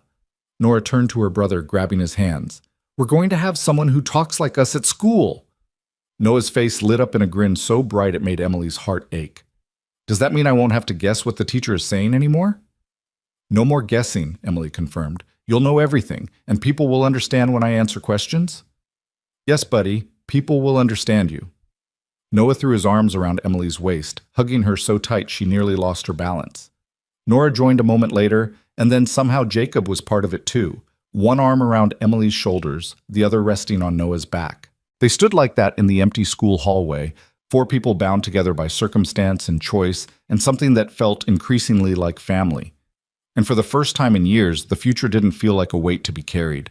It felt like a promise to be kept. The weeks following the IEP meeting brought changes that Emily had stopped daring to hope for. True to the district's reluctant promise, an interpreter arrived at the twins' school within 5 weeks. A young woman named Maria, who had grown up with deaf parents and signed with the fluid grace of a native speaker. Noah and Nora took to her immediately, their faces lighting up each morning when they saw her waiting outside their classroom door. For the first time in their educational lives, they could actually participate. They could raise their hands and answer questions. They could understand the stories their teacher read aloud. They could communicate with classmates who, under Maria's patient guidance, began learning basic signs themselves. Emily, Nora signed one evening, practically vibrating with excitement. Today a girl named Sophie asked me to play with her at recess. She signed friend and play, and I taught her the sign for princess because we were pretending to be princesses, and she said, Emily, that my signs are beautiful. Emily pulled her sister into a fierce hug, blinking back tears she didn't want Nora to see. Progress. Real, tangible progress. But progress, Emily was learning, had a way of making certain people uncomfortable. It started small, comments from other parents at pickup, glances that lingered a little too long, whispered conversations that stopped abruptly when Emily approached. She told herself she was imagining things, that the stress of the past few years had made her paranoid. Then the letter arrived. It came on a Tuesday afternoon, official and impersonal, bearing the logo of the school district in the corner. Emily opened it standing at her mailbox, scanning the dense legal language with growing confusion that slowly curdled into horror. Complaint filed regarding the allocation of special education resources. Concerns raised about the appropriateness of current services. Review scheduled for possible reassessment of IEP provisions. Someone had complained. Someone had actually filed a formal complaint about Noah and Nora receiving interpreter services. Emily read the letter 3 times, each reading making her angrier than the last. By the time Jacob arrived that evening for his now routine dinner visit, she was pacing the kitchen like a caged animal. They can't do this, she said before he'd even closed the door. They cannot do this. We fought for those services. We proved they were legally required. They can't just take them away because some... Slow down. Jacob set down the bag of groceries he'd brought and took her by the shoulders. What happened? What's going on? Emily thrust the letter at him. She watched his face as he read, watched the confusion give way to understanding, then to a cold, quiet fury she'd never seen in him before. Who filed this? It doesn't say. Just concerned parties who believe the resources allocated to the twins could be better utilized elsewhere. Emily's voice cracked. Better utilized. Like my brother and sister's education is a waste of money. Like they don't deserve the same opportunities as everyone else. Jacob set the letter down on the counter very carefully, as if he was afraid of what his hands might do if he held it any longer. This isn't going to stand, he said quietly. Whoever filed this complaint doesn't understand the law. Interpreter services aren't optional accommodations that can be reallocated based on budget preferences. They're mandated services for deaf students. The school can't legally reduce or remove them just because someone complained. But what if they try? What if they use this as an excuse to... They won't, Jacob's voice was iron, because we're going to that review meeting and we're going to make it absolutely clear that Noah and Nora's services are non-negotiable. And if they push back, we'll involve disability rights advocates, lawyers, the media if we have to. He met Emily's eyes. I told you I'd fight for those kids. I meant it. Emily wanted to believe him. She did believe him mostly, but 3 years of fighting alone had taught her that belief wasn't always enough, that sometimes the world crushed good intentions under the weight of bureaucracy and indifference. "I'm scared," she admitted in a whisper. "I'm so scared that we're going to lose everything we gained." Jacob pulled her into his arms, holding her the way he'd learned she needed to be held, firmly, steadily, like an anchor in a storm. "You're not alone anymore," he murmured against her hair. "Whatever happens, we face it together." They stood like that for a long moment. Two people who had learned to survive alone, slowly remembering what it felt like to lean on someone else. From the doorway of the kitchen, two small figures watched in silence. Noah with his thumb in his mouth, Nora with her hand pressed to her heart. "Emily's scared," Noah signed to his sister. "Friend Jacob is helping," Nora signed back. "He always helps. I'm glad he found us." "Me too." The review meeting was scheduled for the following Monday. Jacob took the entire day off work despite Emily's protests about his paycheck, and they arrived at the school an hour early to prepare. The conference room was the same one they'd used for the IEP meeting, but something about it felt different today, colder, more hostile. Maybe it was the fluorescent lights flickering slightly overhead. Maybe it was the tight expressions on the faces of the district officials as they filed in. Maybe it was the presence of two people Emily had never seen before. A man in an expensive suit who introduced himself as a concerned parent representative, and a woman with sharp eyes who claimed to be from some kind of taxpayer advocacy group. Emily's stomach dropped. This wasn't just a routine review. This was an ambush. "Thank you all for coming," Principal Morrison began, her voice carrying none of the warmth she'd shown in previous meetings. "We're here today to discuss concerns that have been raised about the current service allocation for Noah and Nora Hart." "Before we begin," the man in the expensive suit interrupted, "I'd like to state for the record that my concerns are not personal. I have nothing against the Hart children, but as a parent of 3 students in this district, I have a responsibility to ensure that educational resources are being used effectively and equitably." "Could you define equitably in this context?" Jacob asked, his voice calm but edged. The man's smile didn't reach his eyes. "Certainly. The interpreter services currently provided to the Hart twins represent a significant budget expenditure, approximately $40,000 annually. That money could fund additional teaching assistants, technology upgrades, enrichment programs that would benefit dozens of students rather than just 2. "So your definition of equity is majority rule," Jacob said. "The needs of the many outweigh the needs of the few." "I wouldn't phrase it that way." "But that's what you're saying. You're arguing that deaf children don't deserve equal access to education because accommodating their needs costs more than accommodating hearing children." The man's face reddened.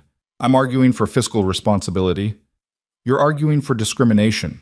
Jacob's voice never rose, but it cut through the room like a blade.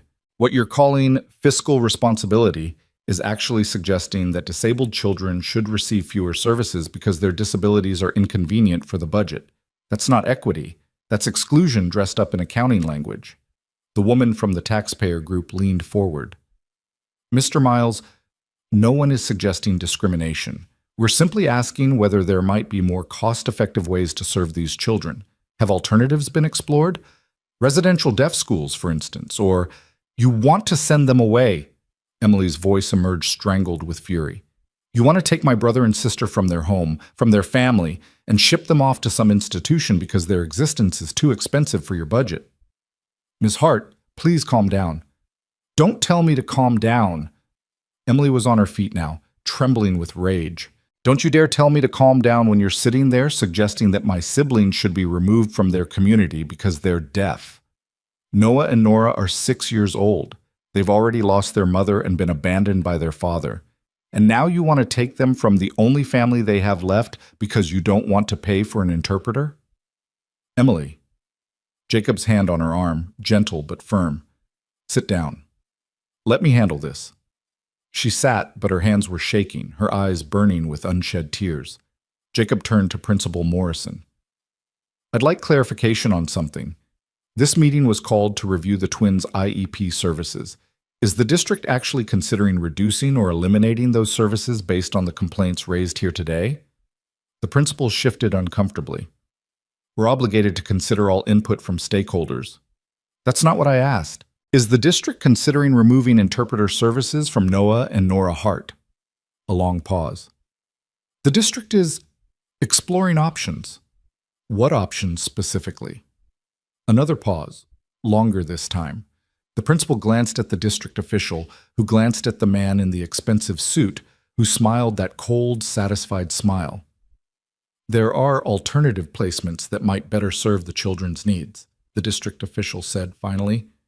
The state school for the deaf, for instance, has excellent facilities. The state school for the deaf is 300 miles away. Jacob's voice had gone flat.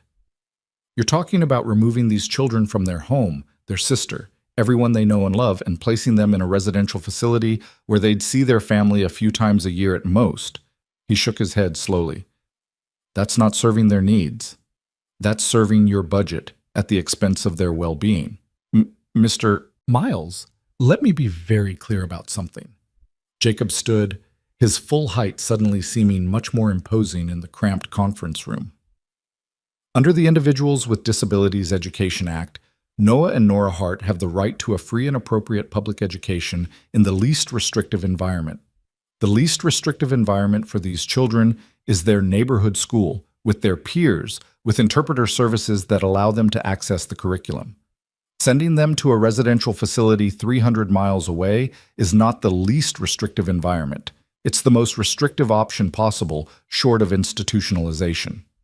He turned to face the man in the expensive suit directly.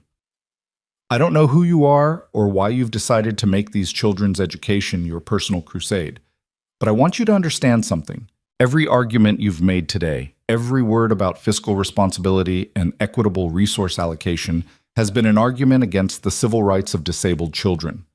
You are sitting in a public school, in a meeting about 2 6-year-olds, advocating for their removal from their family and community because you don't want your tax dollars spent on their accessibility needs. The man's face had gone from red to purple. Now see here, I haven't finished. Jacob's voice dropped to something just above a whisper, but somehow it filled the room. My wife was deaf. For 12 years, I watched her fight battles just like this one. Battles against people who thought her needs were too expensive, too inconvenient, too much trouble. She fought those battles with grace and dignity and an unshakable belief that disabled people deserve the same rights as everyone else. She died 3 years ago, but her fight didn't die with her. I'm standing here today because of her. Because she taught me that accessibility isn't a luxury, it's a human right. And I will not sit silently while people like you try to strip that right away from 2 innocent children. Silence. Absolute, ringing silence. Emily looked around the room and saw expressions ranging from uncomfortable to ashamed to, in the case of the man in the expensive suit, barely concealed fury. It was the woman from the taxpayer group who finally spoke, her voice subdued. Perhaps we've been approaching this from the wrong angle. The man turned to her sharply. Margaret, no, Richard. Mr. Miles is right. Whatever our concerns about budget allocation, we can't advocate for removing children from their families. That's not fiscal responsibility. That's cruelty. She gathered her papers and stood. I apologize for my participation in this meeting. I was told it was about exploring cost-saving measures, not about displacing children. I want no part of this. She left without looking back. The man, Richard, sat very still for a moment, his jaw working. Then he stood abruptly. This isn't over, he said to no one in particular. I have every right to be concerned about how my tax dollars are spent, and I will continue to pursue this through appropriate channels. You do that, Jacob said calmly. And while you're pursuing it, I'll be documenting every meeting, every comment, every suggestion that these children be removed from their family because of their disability. I'm sure the Office for Civil Rights will find it very interesting reading. Richard's face went pale. Without another word, he turned and strode out of the room. The door slammed behind him. Principal Morrison let out a breath that seemed to deflate her entire body. Well, she said weakly, that was unexpected. What was unexpected, Jacob said, still standing, was that this meeting happened at all. You allowed outside parties with no legitimate standing to participate in a confidential IEP review. You allowed them to advocate for removing children from their family. You let this circus go on for, he checked his watch, 45 minutes before anyone from the school or district pushed back. The principal winced. Mr. Miles, I understand you're upset. I'm not upset. I'm disappointed. Jacob sat back down, his voice returning to its normal, calm register. I thought we'd reached an understanding at our last meeting. I thought the district was committed to serving Noah and Nora appropriately. Instead, I find out that their services are being treated as negotiable commodities that can be reconsidered every time someone files a complaint. The services aren't being reconsidered, the district official said quickly, clearly eager to defuse the situation. Mr. Hamilton's complaints have no legal merit. We were obligated to address them formally, but the outcome of this meeting was never in doubt. Then why were we subjected to this? Emily demanded. Why did we have to sit here and listen to someone argue that my siblings should be sent away? The district official had no answer for that. Jacob reached across the table and took Emily's hand. Here's what's going to happen, he said, his voice leaving no room for negotiation. Noah and Nora's services continue as outlined in their current IEP. Any future complaints from Mr. Hamilton or anyone else are reviewed internally without requiring the family to attend meetings that have no legitimate basis. And the district provides written confirmation that the twins' interpreter services are protected and non-negotiable for the duration of their enrollment.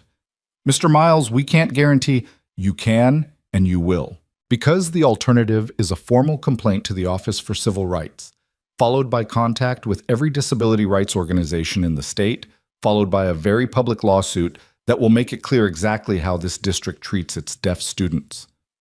Jacob paused. I don't want to do any of that. I want to focus on helping these kids learn and grow.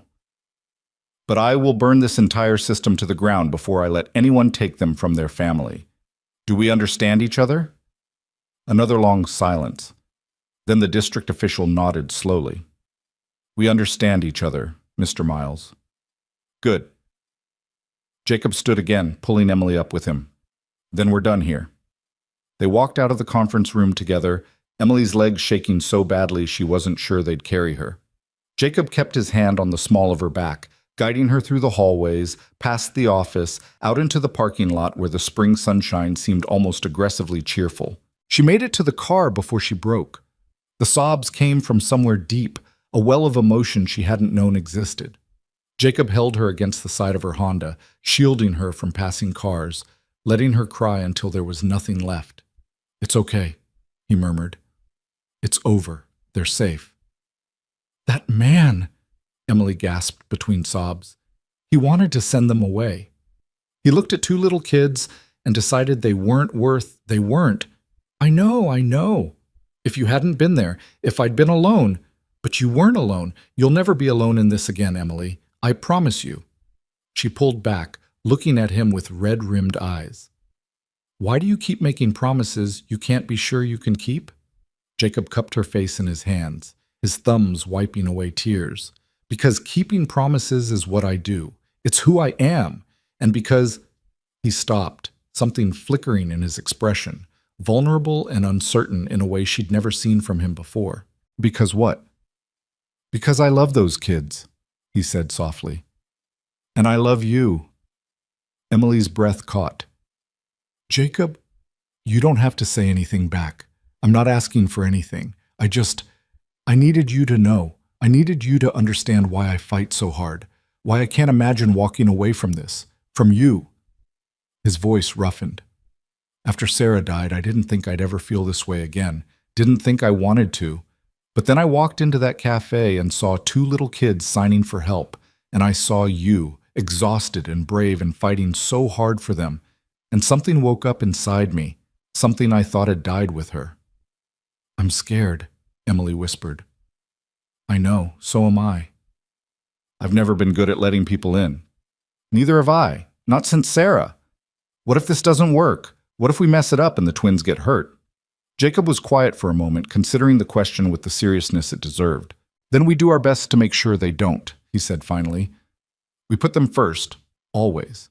We communicate, even when it's hard. We fight for each other the way we fight for them. He smiled slightly. And if we mess up anyway, we apologize and try again. That's all anyone can do. Emily looked at him, really looked at him, at the lines around his eyes that came from grief and hard work and too little sleep. At the calluses on his hands that told the story of years of physical labor, at the kindness in his expression that had been there since the first moment he signed hello to two frightened children. She thought about all the nights he'd shown up at her apartment with groceries and homework, help, and infinite patience. She thought about the way he communicated with Noah and Nora, not as obligations or burdens, but as whole people deserving of respect and attention. She thought about the way he'd stood in that conference room and fought for them like they were his own. She thought about how long it had been since anyone had fought for her. "I love you too," she said. The words came out rusty, unpracticed, like a language she'd forgotten how to speak. But they were true. Truer than anything she'd said in a very long time. Jacob's face transformed, the tension draining away to reveal something raw and hopeful beneath. He kissed her. It wasn't a passionate kiss, not really, just a gentle press of lips, a promise more than a claim. But Emily felt it all the way to her bones, felt something shift inside her like tectonic plates finding a new configuration. When they pulled apart, Jacob was smiling. "We should probably go pick up the kids." Emily laughed, the sound surprising her. "Yeah, we probably should." They got in the car and drove to the elementary school, where Maria was waiting with Noah and Nora in the after-school pickup area. The twins bounced toward the car with their usual energy, Maria waving goodbye with a warm smile. "Emily, friend Jacob," Nora signed as she scrambled into her car seat. "Maria said we did really good at reading today. I read a whole book by myself." "A whole book?" Emily signed back. "That's amazing, sweetheart. What was it about?" "A bunny who got lost and found her way home. It was a little bit scary, but it had a happy ending." Jacob twisted around in his seat to look at Noah, who was uncharacteristically quiet. "Hey, buddy, everything okay?" Noah nodded slowly, but his hand stayed still in his lap. "You sure? You can tell me if something's wrong." A long pause. Then Noah's hands moved, hesitant and small. "A boy at school said deaf people are broken. He said we can't hear because something's wrong with us." Emily felt her heart crack. Jacob's expression didn't change, but something hardened behind his eyes. "Can I tell you a secret?" he signed to Noah. Noah nodded. "Deaf people aren't broken. You know how I know?" "How?" "Because my wife was deaf. The person I loved most in the whole world couldn't hear a single sound. And she was the most beautiful, brilliant, amazing person I ever met. She could do anything hearing people could do, and a lot of things they couldn't. She was strong and brave, and she never let anyone make her feel less than." Noah's eyes had gone wide. "Your wife was like us?" "Yes, buddy. She was like you. And if anyone ever tells you that being deaf means something is wrong with you, you remember her. Remember that Jacob's wife was deaf, and she was wonderful. And so are you." Noah sat very still for a moment, processing this. Then his small face broke into a smile. "What was her name?" "Sarah." "That's a pretty name." "It was a pretty name for a pretty person." "Will you tell me more about her sometime?" Jacob's voice caught. "Yeah, buddy, I'll tell you all about her. As many stories as you want." Noah beamed and settled back into his seat, his earlier distress apparently forgotten. But Emily, watching from the driver's seat, saw the moisture glistening in Jacob's eyes, saw the way his hands trembled slightly as he turned back around, saw the cost of sharing that piece of his grief with a 6-year-old who needed to hear it. She reached over and took his hand. He squeezed back, hard. They drove home in silence, but it was a comfortable silence, the kind that exists between people who understand each other without words. That night, after the twins were asleep, Jacob found himself standing on Emily's balcony again, staring up at the stars. Emily came out with 2 cups of tea and handed him one. "You okay?" "Yeah." He took a sip. "It's just been a long day." "That man, Richard, he really got to you, didn't he?" Jacob was quiet for a moment. "Sarah had to deal with people like him her whole life," he said finally. "People who looked at her and saw a problem to be solved instead of a person to be valued. People who thought her needs were inconvenient, her accommodations excessive. People who believed deep down that the world would be easier if people like her just didn't exist." Emily moved closer to him, her shoulder pressing against his. "She fought them," Jacob continued, "every single time. Wrote letters, attended meetings, testified at hearings. She never backed down, Never let them see her hurt. His voice roughened. But I saw.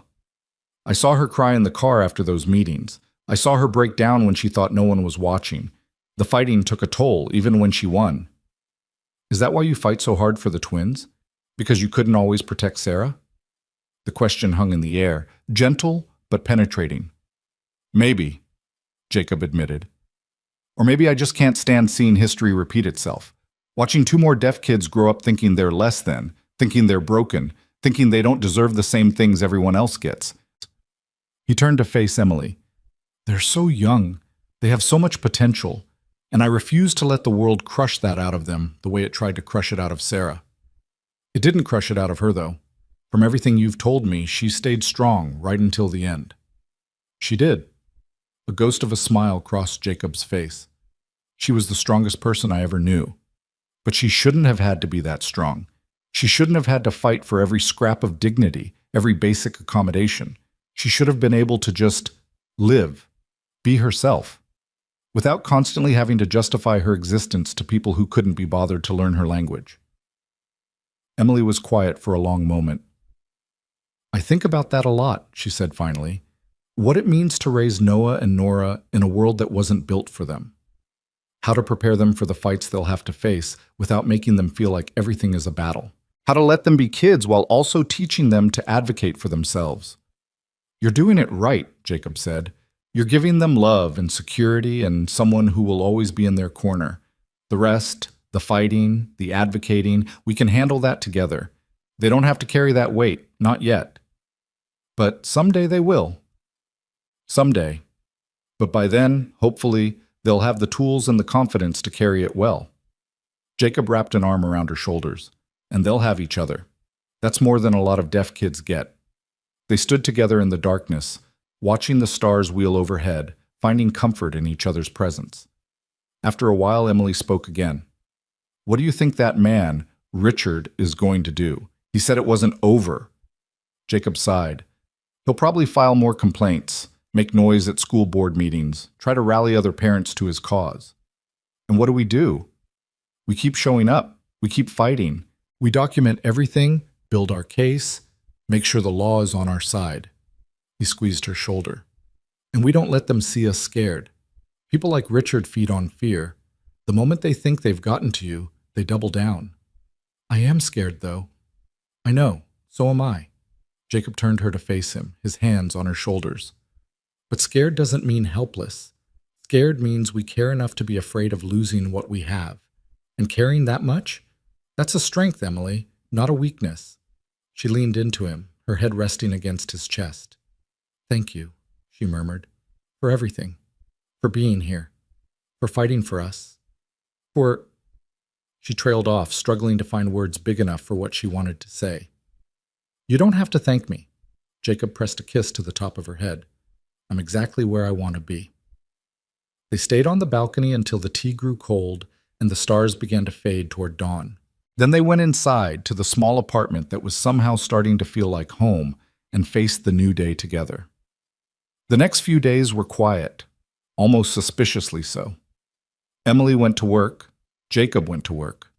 The twins went to school, where Maria continued to translate and their classmates continued to learn signs, and life seemed, for a brief, beautiful moment, almost normal. Then Friday came. Emily was wiping down tables at the diner during the afternoon lull when her phone buzzed. A text from an unknown number. Ms. Hart, this is Richard Hamilton. We need to talk. Meet me at Rosewood Cafe at 4 p.m. Come alone. Her blood went cold. Rosewood Cafe. The same cafe where she'd met Jacob. The same cafe where her siblings had been humiliated and ignored. It couldn't be a coincidence. She stared at the message for a long moment, her mind racing. Every instinct screamed at her not to go, not to engage with this man who had tried to tear her family apart. But another part of her, the part that had learned over 3 hard years that sometimes you had to face your enemies head on, whispered that she needed to know what he wanted. She texted back, I'll be there. Then she called Jacob. He answered on the first ring. Hey, everything okay? Richard Hamilton wants to meet me at the cafe in 2 hours. Silence on the line. I'm coming with you. He said to come alone. I don't care what he said. You're not meeting that man by yourself. Jacob, Emily. His voice was sharp with fear. This isn't negotiable. I'll wait outside, in the car, whatever, but I'm not letting you walk into that situation without backup. She closed her eyes, torn between independence and practicality. Okay, she said finally, but stay out of sight unless I need you. Deal. They arrived at Rosewood Cafe at 3:45. Jacob parked across the street, positioning himself where he could see the entrance but wouldn't be immediately visible. Emily walked in alone, her heart pounding so loudly she was sure everyone could hear it. Richard Hamilton was already there, seated at a corner table, the same corner table where Noah and Nora had huddled in fear that first night. He was wearing another expensive suit, his silver hair perfectly styled, his expression unreadable. Emily slid into the seat across from him. Ms. Hart, thank you for coming. What do you want? Richard's lips curved in something that might have been a smile. Direct. I appreciate that. He folded his hands on the table. I want to apologize. Emily blinked. Of all the things she'd expected him to say, that wasn't it. Excuse me? My behavior at the school meeting was inappropriate. I allowed my concerns about fiscal responsibility to blind me to the human element of the situation. He paused, something flickering in his eyes. I have a grandson. He's 4 years old. Last month he was diagnosed with autism. Emily said nothing, waiting. My son and his wife have been struggling, Richard continued, trying to find services, navigate the system, deal with people who look at their child and see a problem instead of a little boy who likes trains and refuses to wear socks. His voice roughened slightly. I've been one of those people. For years, I've advocated for reduced special education spending without understanding what that actually means for families like yours, families like my son's. So this is about guilt. Partly. Richard met her eyes. But it's also about trying to make things right. I can't undo what I said at that meeting. I can't unsay the things I suggested. But I can stop fighting against services for children like your siblings. I can use my influence to advocate for better funding instead of cuts. He paused.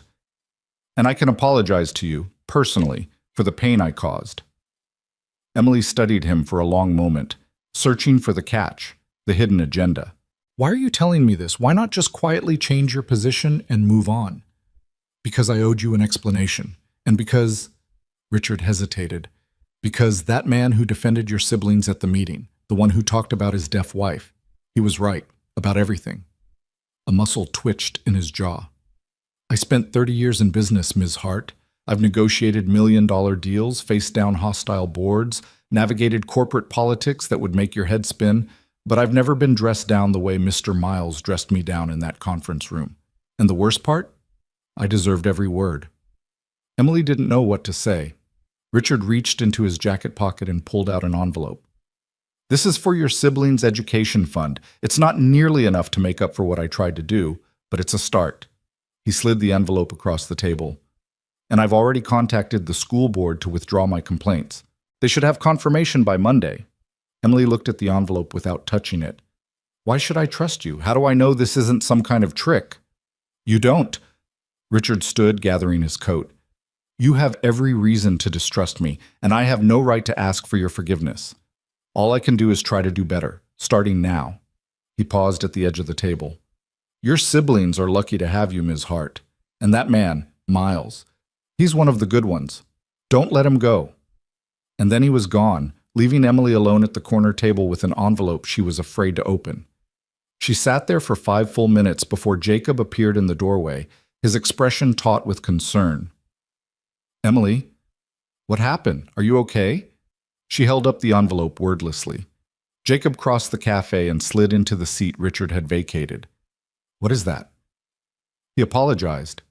Emily's voice sounded strange to her own ears, distant and detached.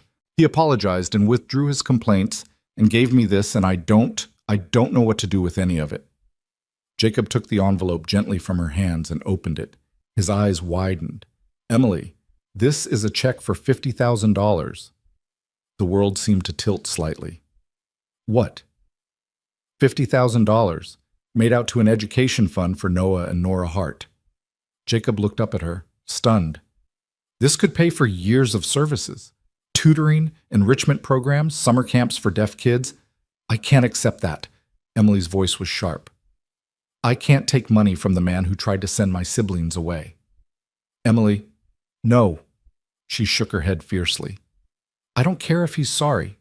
I don't care if his grandson is autistic and he's had some kind of epiphany. You don't get to try to destroy someone's family and then buy your way back into their good graces with a check. Jacob was quiet for a moment, turning the check over in his hands. You're right, he said finally. He doesn't get to buy forgiveness. That's not how this works. He set the check on the table between them. But this money could change Noah and Nora's lives. It could give them opportunities they'd never have otherwise. Summer programs at deaf schools, technology to help them communicate, college funds. It feels wrong. I know, but maybe... Jacob hesitated. Maybe accepting it isn't about forgiving him. Maybe it's about taking what he owes and using it to build the life those kids deserve. The life he tried to take from them. He met her eyes. You don't have to be grateful. You don't have to feel anything except anger and suspicion. But you can still take the money and make something good out of his guilt. Emily stared at the check, her emotions churning. $50,000. More money than she'd ever seen in her life. Money that could change everything. That could give Noah and Nora the kind of support she'd only dreamed of providing. And all it cost was swallowing her pride and accepting help from a man she despised. She thought about the twins, about Noah's dream of being a paleontologist, and Nora's ballet princess fantasies, about all the doors that would open with proper funding, proper support, proper opportunities. Slowly, reluctantly, she picked up the check. I hate this, she said. I know. I hate him. I know that too. But I love my siblings more than I hate him. Emily folded the check and slipped it into her pocket. So I'll take his money, and I'll use it to give them the life he tried to deny them.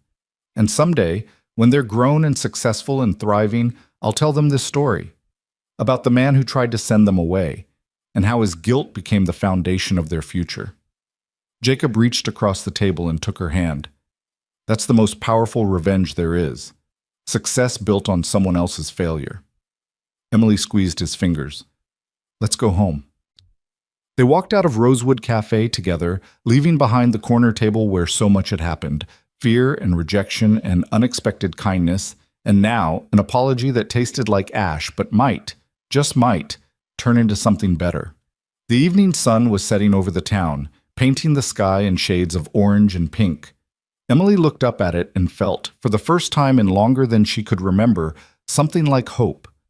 Not the desperate, clinging hope she'd carried for 3 years, the hope that kept her going because the alternative was giving up. This was different. This was hope with a foundation, hope with support, hope with a partner standing beside her, and a future that seemed, against all odds, brighter than the past. She leaned into Jacob as they walked to the car, and he wrapped an arm around her shoulders, holding her close. You know what I realized today? He said quietly. What? That man, Richard. He's going to spend the rest of his life trying to make up for what he almost did.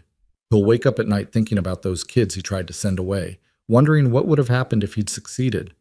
Jacob shook his head. That's a kind of prison. A cage he built himself. Good. Yeah.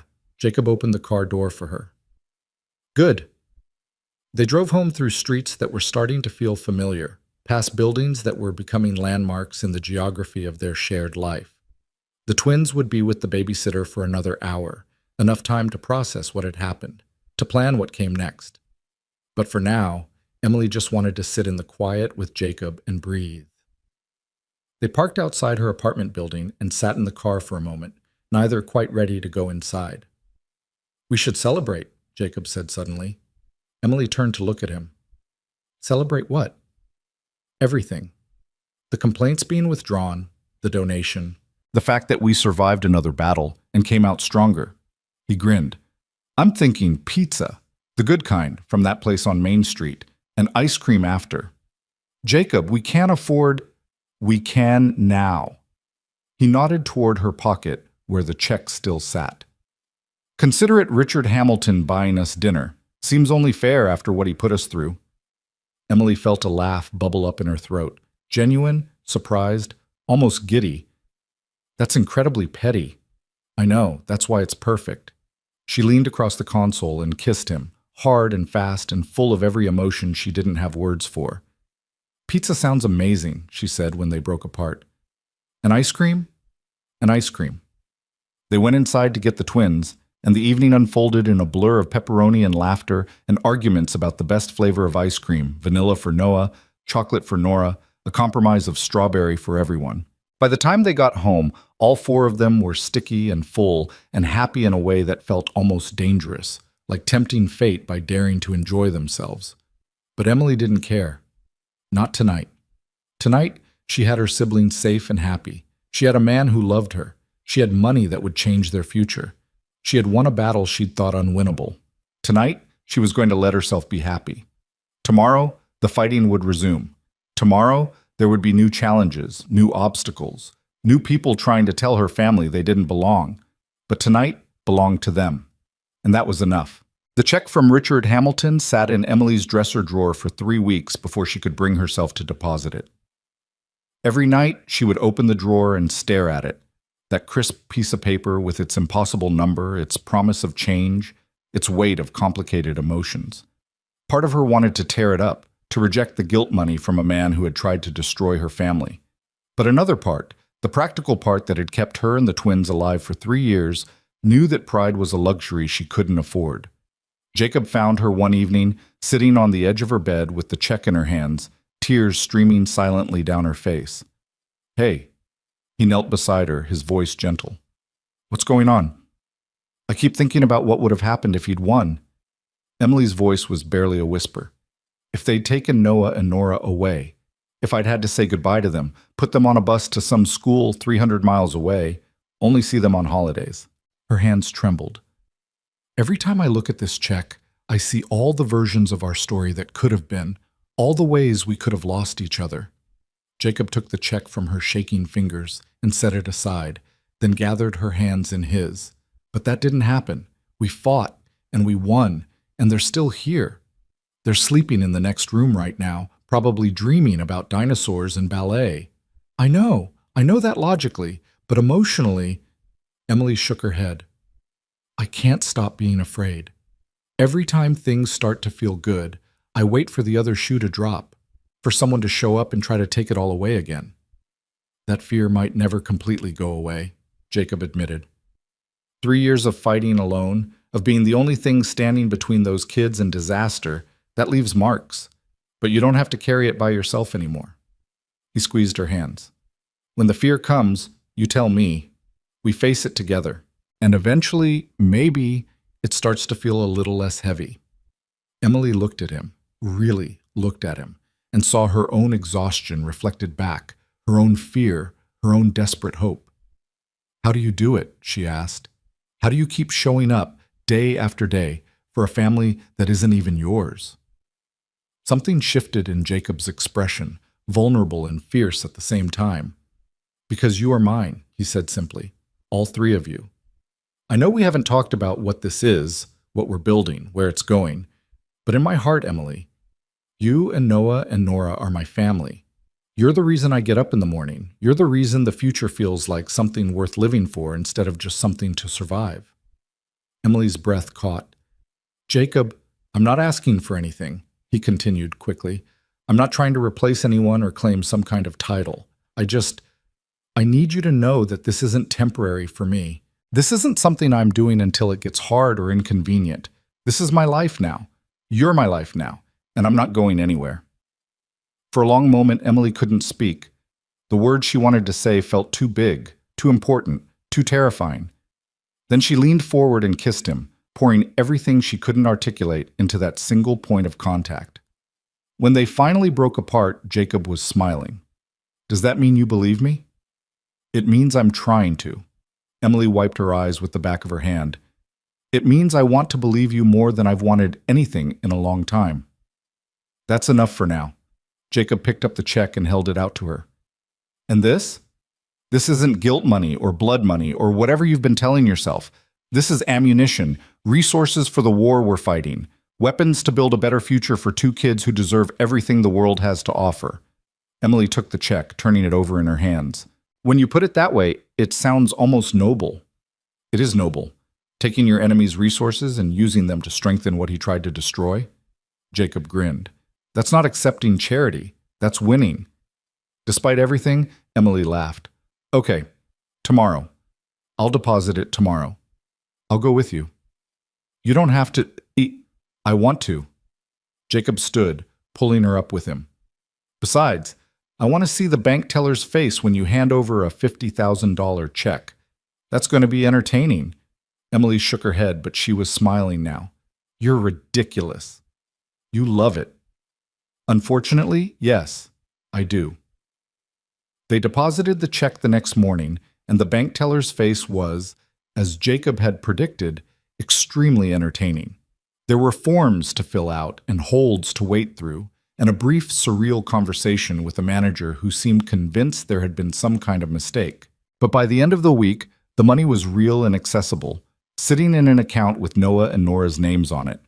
Emily sat at her kitchen table that Saturday afternoon, laptop open, researching all the things that money could buy.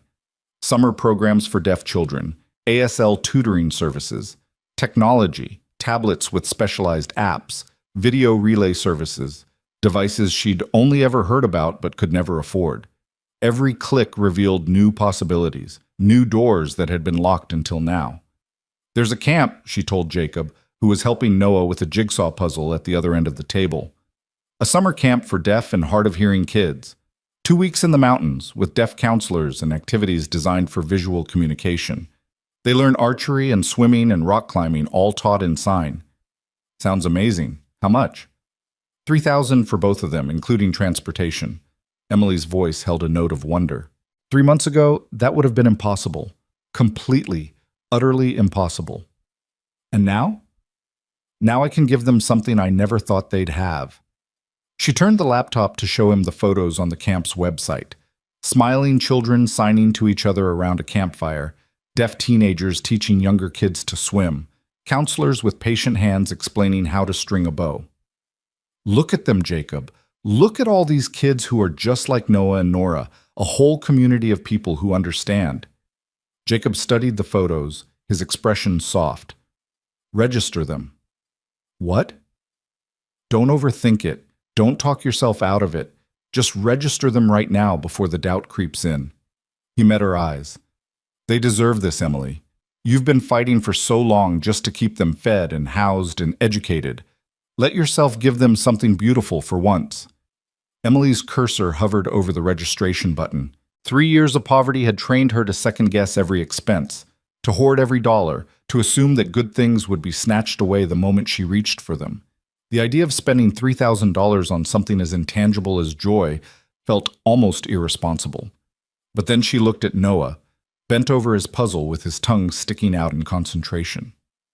Looked at Nora, who had abandoned her coloring book to watch the conversation with curious eyes. 2 children who had been through more loss and upheaval in 6 years than most people experienced in a lifetime. 2 children who deserved to know what it felt like to be surrounded by people like them. She clicked the button. There, she said, her voice slightly unsteady. Done. How does that feel? Emily considered the question. Terrifying, she admitted, and amazing. And like maybe, just maybe, things are actually going to be okay. Nora appeared at her elbow, signing rapidly. Emily, what are you doing? You look like you're going to cry, but also smile. That's confusing. Emily laughed and pulled her sister onto her lap.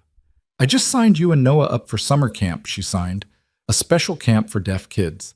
You'll get to swim and do archery and sleep in cabins and meet other children who talk with their hands just like you. Nora's eyes went wide as dinner plates. Really? A camp with other deaf kids? Really? Noah! Nora practically threw herself off Emily's lap to get to her brother. Noah. Noah. Noah!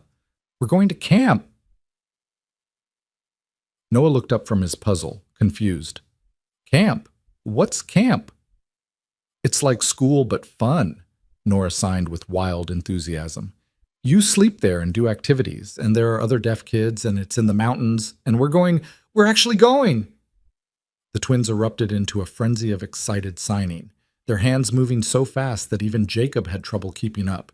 They bounced around the kitchen like pinballs, their joy filling every corner of the small apartment. Emily watched them with tears streaming down her face, and this time she didn't try to hide them. Jacob moved to stand beside her, his arm wrapping around her shoulders. "You did good, Emily." "We did good. We did good." The weeks that followed were some of the happiest Emily could remember. With the immediate financial pressure lifted, she was able to cut back to a single job, trading her evening cleaning shifts for more time with the twins. Jacob continued to show up every night, his presence now so routine that Noah and Nora stopped being surprised to see him and started being upset on the rare occasions he couldn't make it. They fell into a rhythm, a family rhythm, though none of them had explicitly named it that. Mornings were rushed chaos, everyone getting ready for their respective days.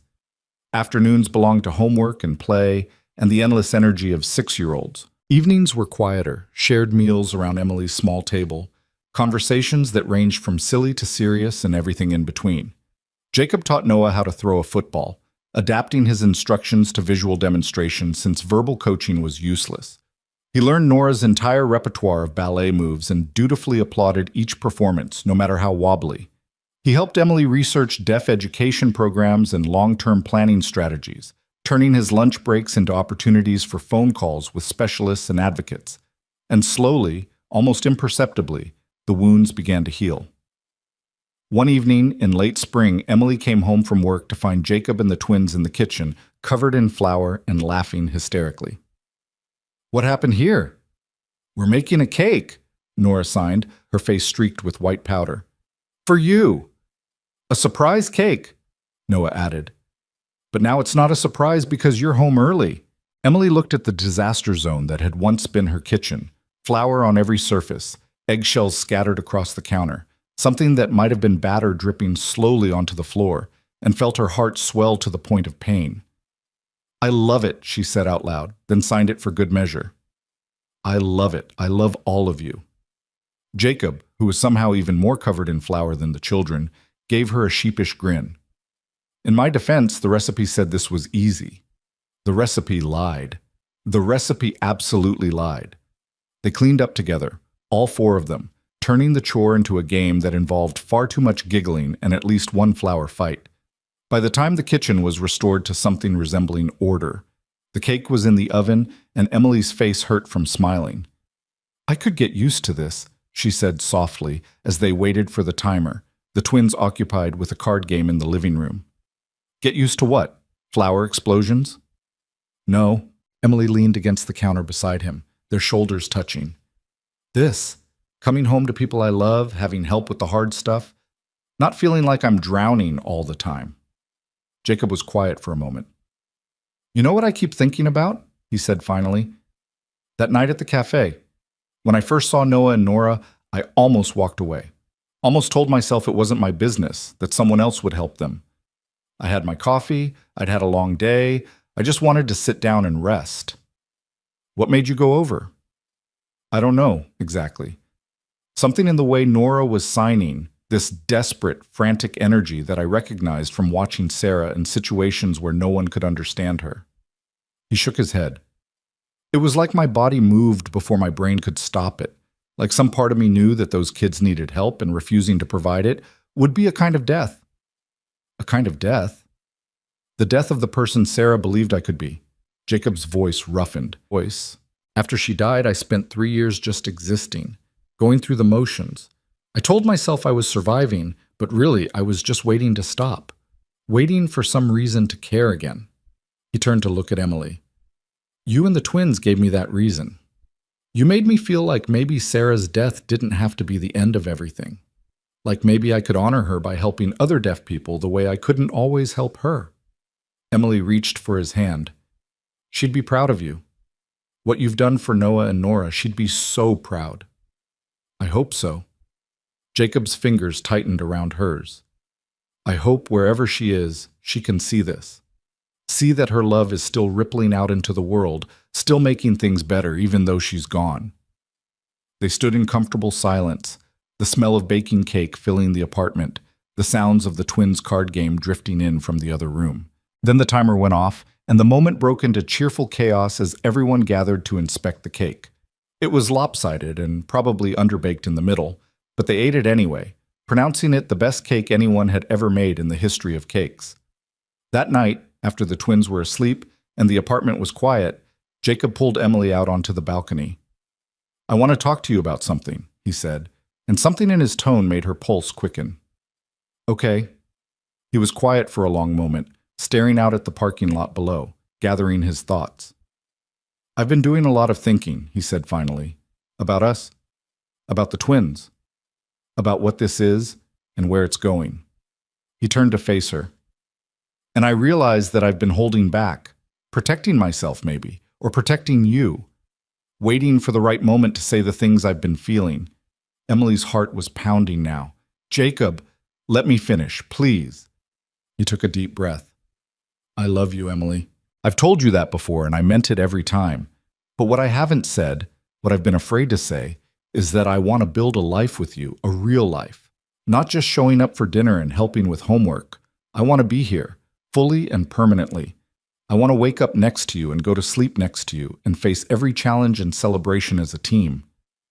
Are you asking me to... I'm asking you to let me be more than a family friend." Jacob's voice was steady, but she could see his hands trembling. "I'm asking you to let me be a partner, a co-parent, whatever title you want to give it. I want to be there for Noah and Nora's first day of second grade. I want to be there when they graduate high school and go to college.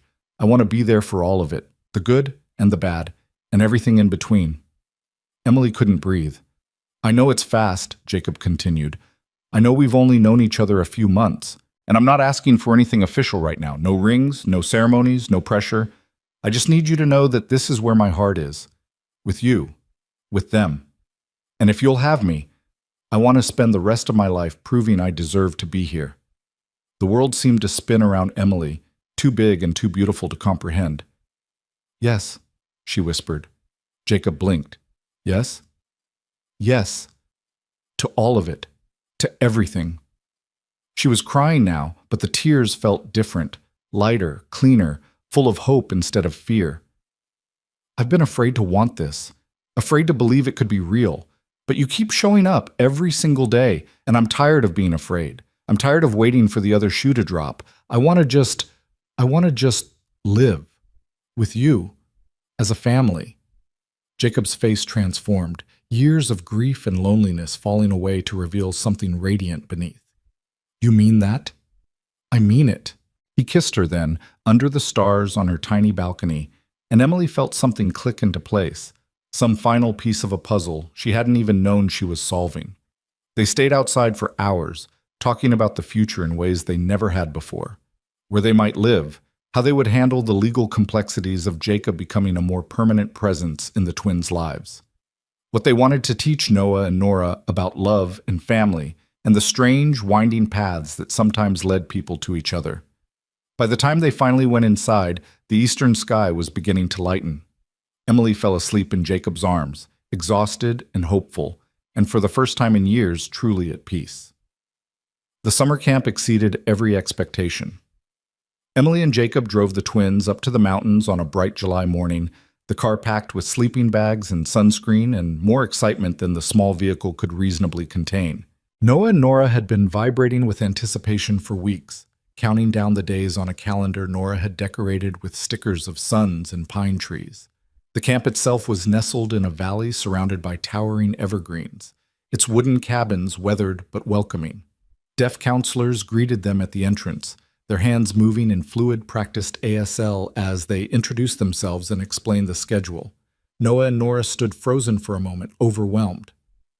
"Everyone here signs," Noah said, his hands moving slowly with wonder. "Everyone." "That's right," one of the counselors signed back with a warm smile. "This is a place where nobody has to explain how they communicate, where nobody has to feel different. You're going to fit right in." Nora burst into tears. Emily knelt beside her immediately, alarmed. "Sweetheart, what's wrong? If you don't want to stay, we can—" "No." Nora signed fiercely through her tears. "I want to stay. I want to stay so much. I'm crying because I'm happy, because I've never been somewhere where everyone talks like me. It's like She struggled for the words. It's like finding out there's a whole world of people like us, and they've been here the whole time. Emily pulled her sister into a crushing hug, her own tears falling freely. I know, baby, I know. They spent an hour touring the facilities, meeting counselors, watching as Noah and Nora began to relax into this new environment. By the time Emily and Jacob had to leave, the twins were already playing with a group of other children, their hands flying in animated conversation, their faces bright with a joy Emily had never seen before. We'll be back in 2 weeks, she signed to them at the goodbye. Have the best time, learn everything, make friends. We will. Both twins signed back, then launched themselves at Emily for one final group hug. Jacob knelt down to their level. I'm so proud of you both, he signed. You're going to have an amazing adventure. And when you come back, I want to hear every single story. We'll remember everything, Noah promised. Everything, Nora echoed with emphasis. Jacob hugged them both, and Emily saw him blink rapidly as he stood. The drive home was quiet, both adults lost in their own thoughts. Halfway down the mountain, Emily reached over and took Jacob's hand. They're going to be okay, she said. I know. His voice was thick. It's just seeing them there, with all those other deaf kids, finally having a community that understands them. He shook his head. I kept thinking about Sarah.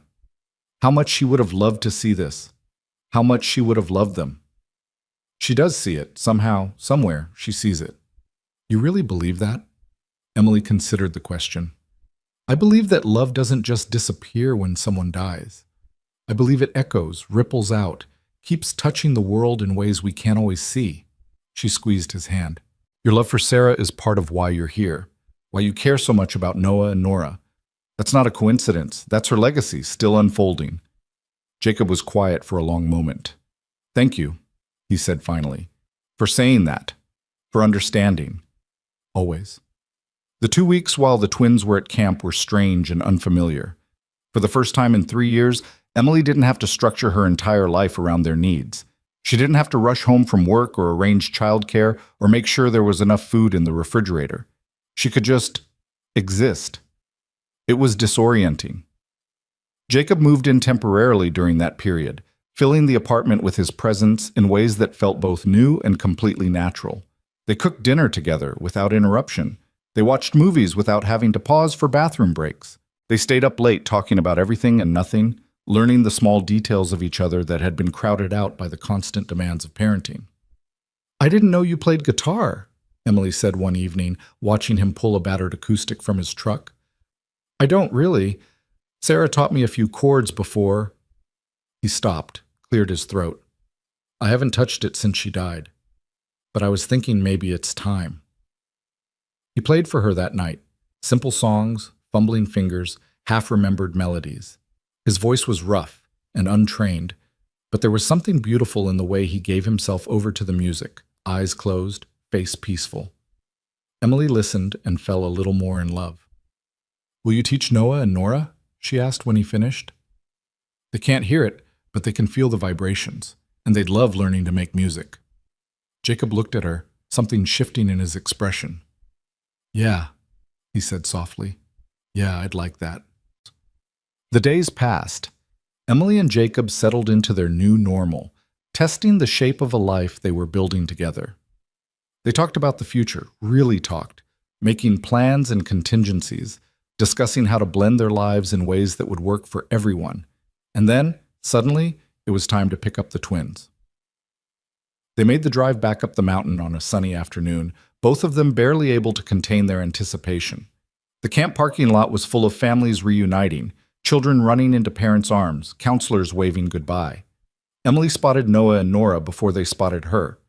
Two small figures standing near the main cabin, surrounded by a group of children who were clearly their new best friends. Both twins were tan and healthy looking, their hair wild from 2 weeks of outdoor living, their faces animated with conversation. Then Nora saw Emily and screamed, a sound that carried across the entire parking lot, pure and joyful and utterly unselfconscious. Emily, friend? Jacob, you're here! The twins sprinted across the grass and launched themselves at the adults with enough force to nearly knock everyone over.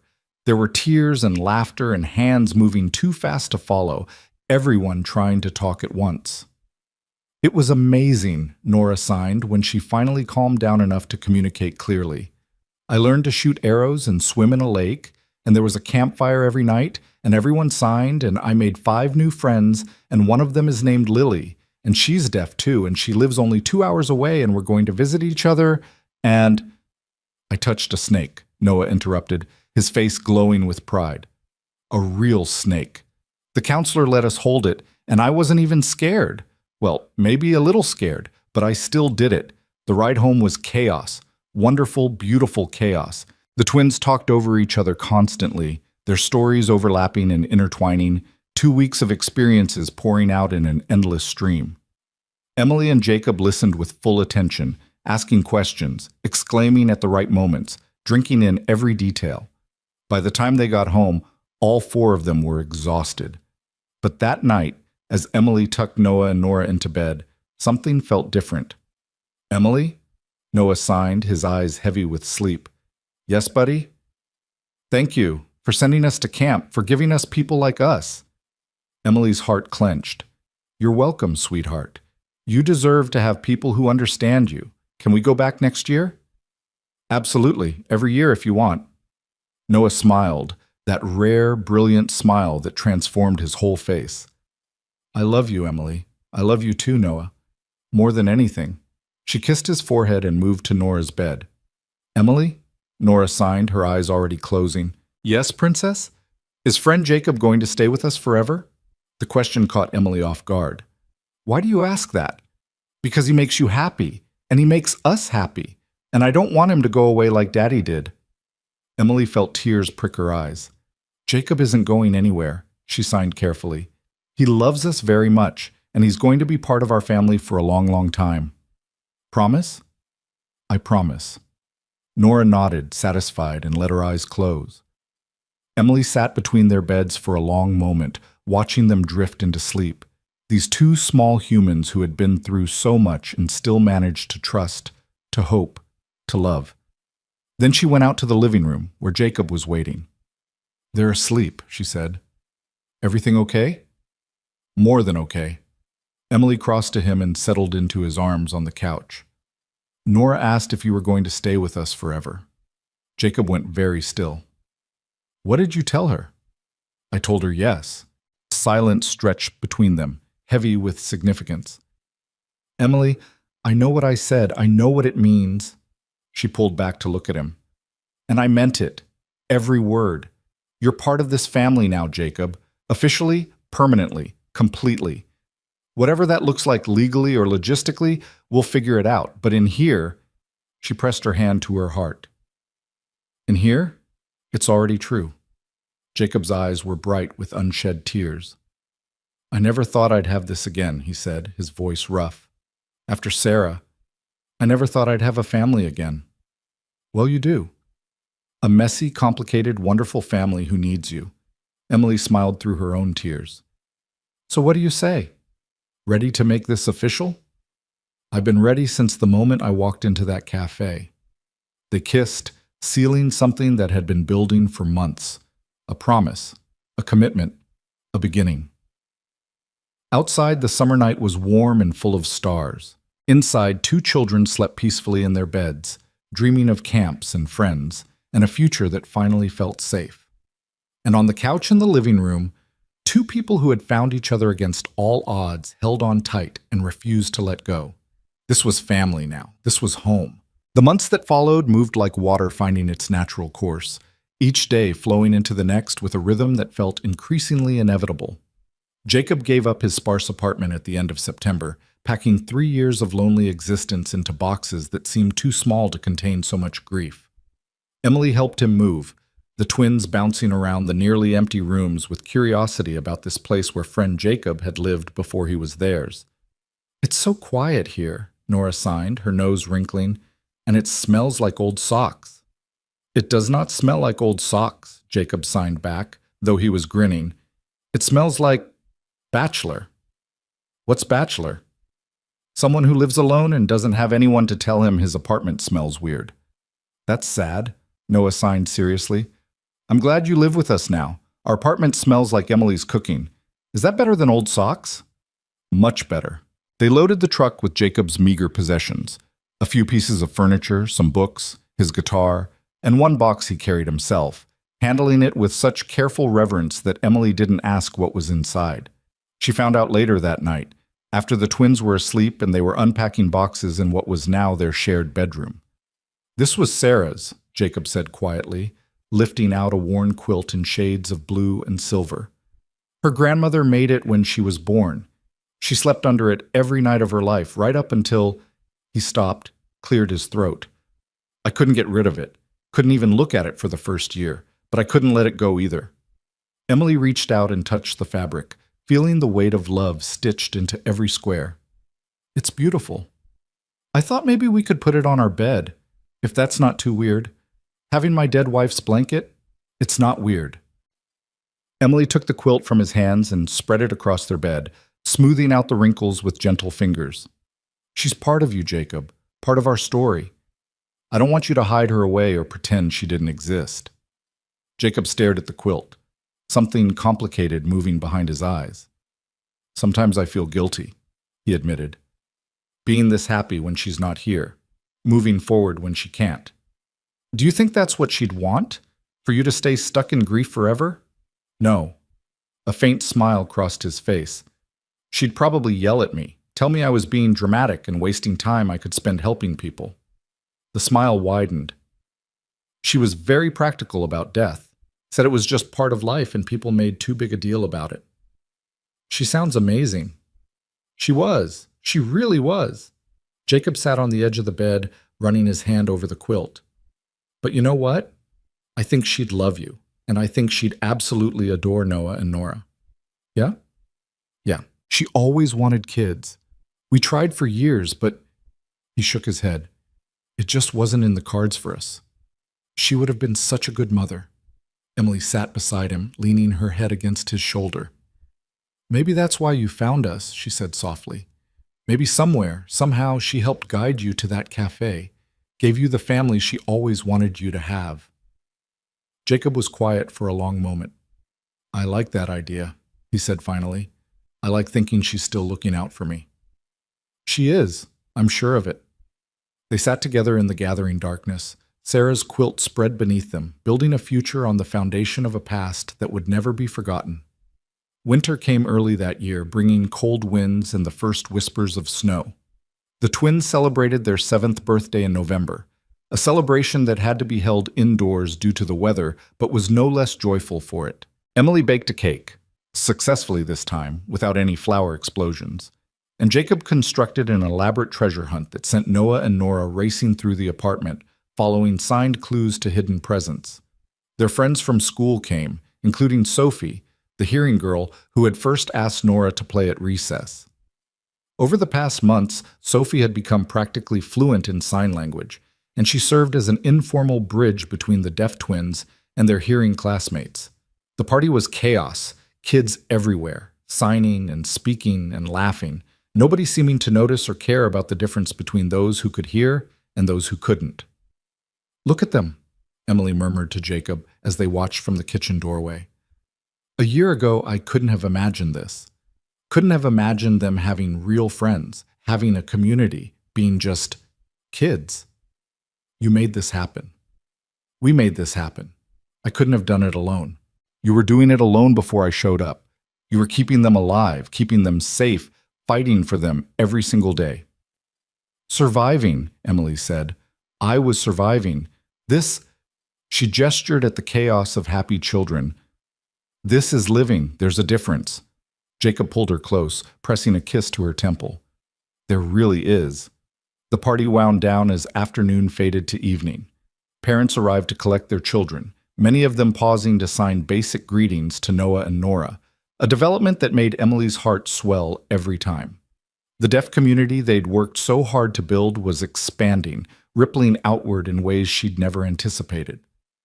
When the last guest had left and the apartment was quiet again, Noah and Nora sat surrounded by torn wrapping paper and new toys, their faces flushed with happiness. "Best birthday ever," Nora signed definitively. "Better than last year," Noah agreed. "Last year we didn't have a party." "Why not?" Jacob asked, though he suspected he knew the answer. The twins exchanged glances, communicating in that silent way siblings sometimes did. Emily was tired, Noah signed carefully. She worked a lot, and she was sad. I wasn't sad, Emily signed quickly, but Nora was already shaking her head. You were sad, Emily. We could tell. You tried to hide it, but your eyes were sad even when you smiled.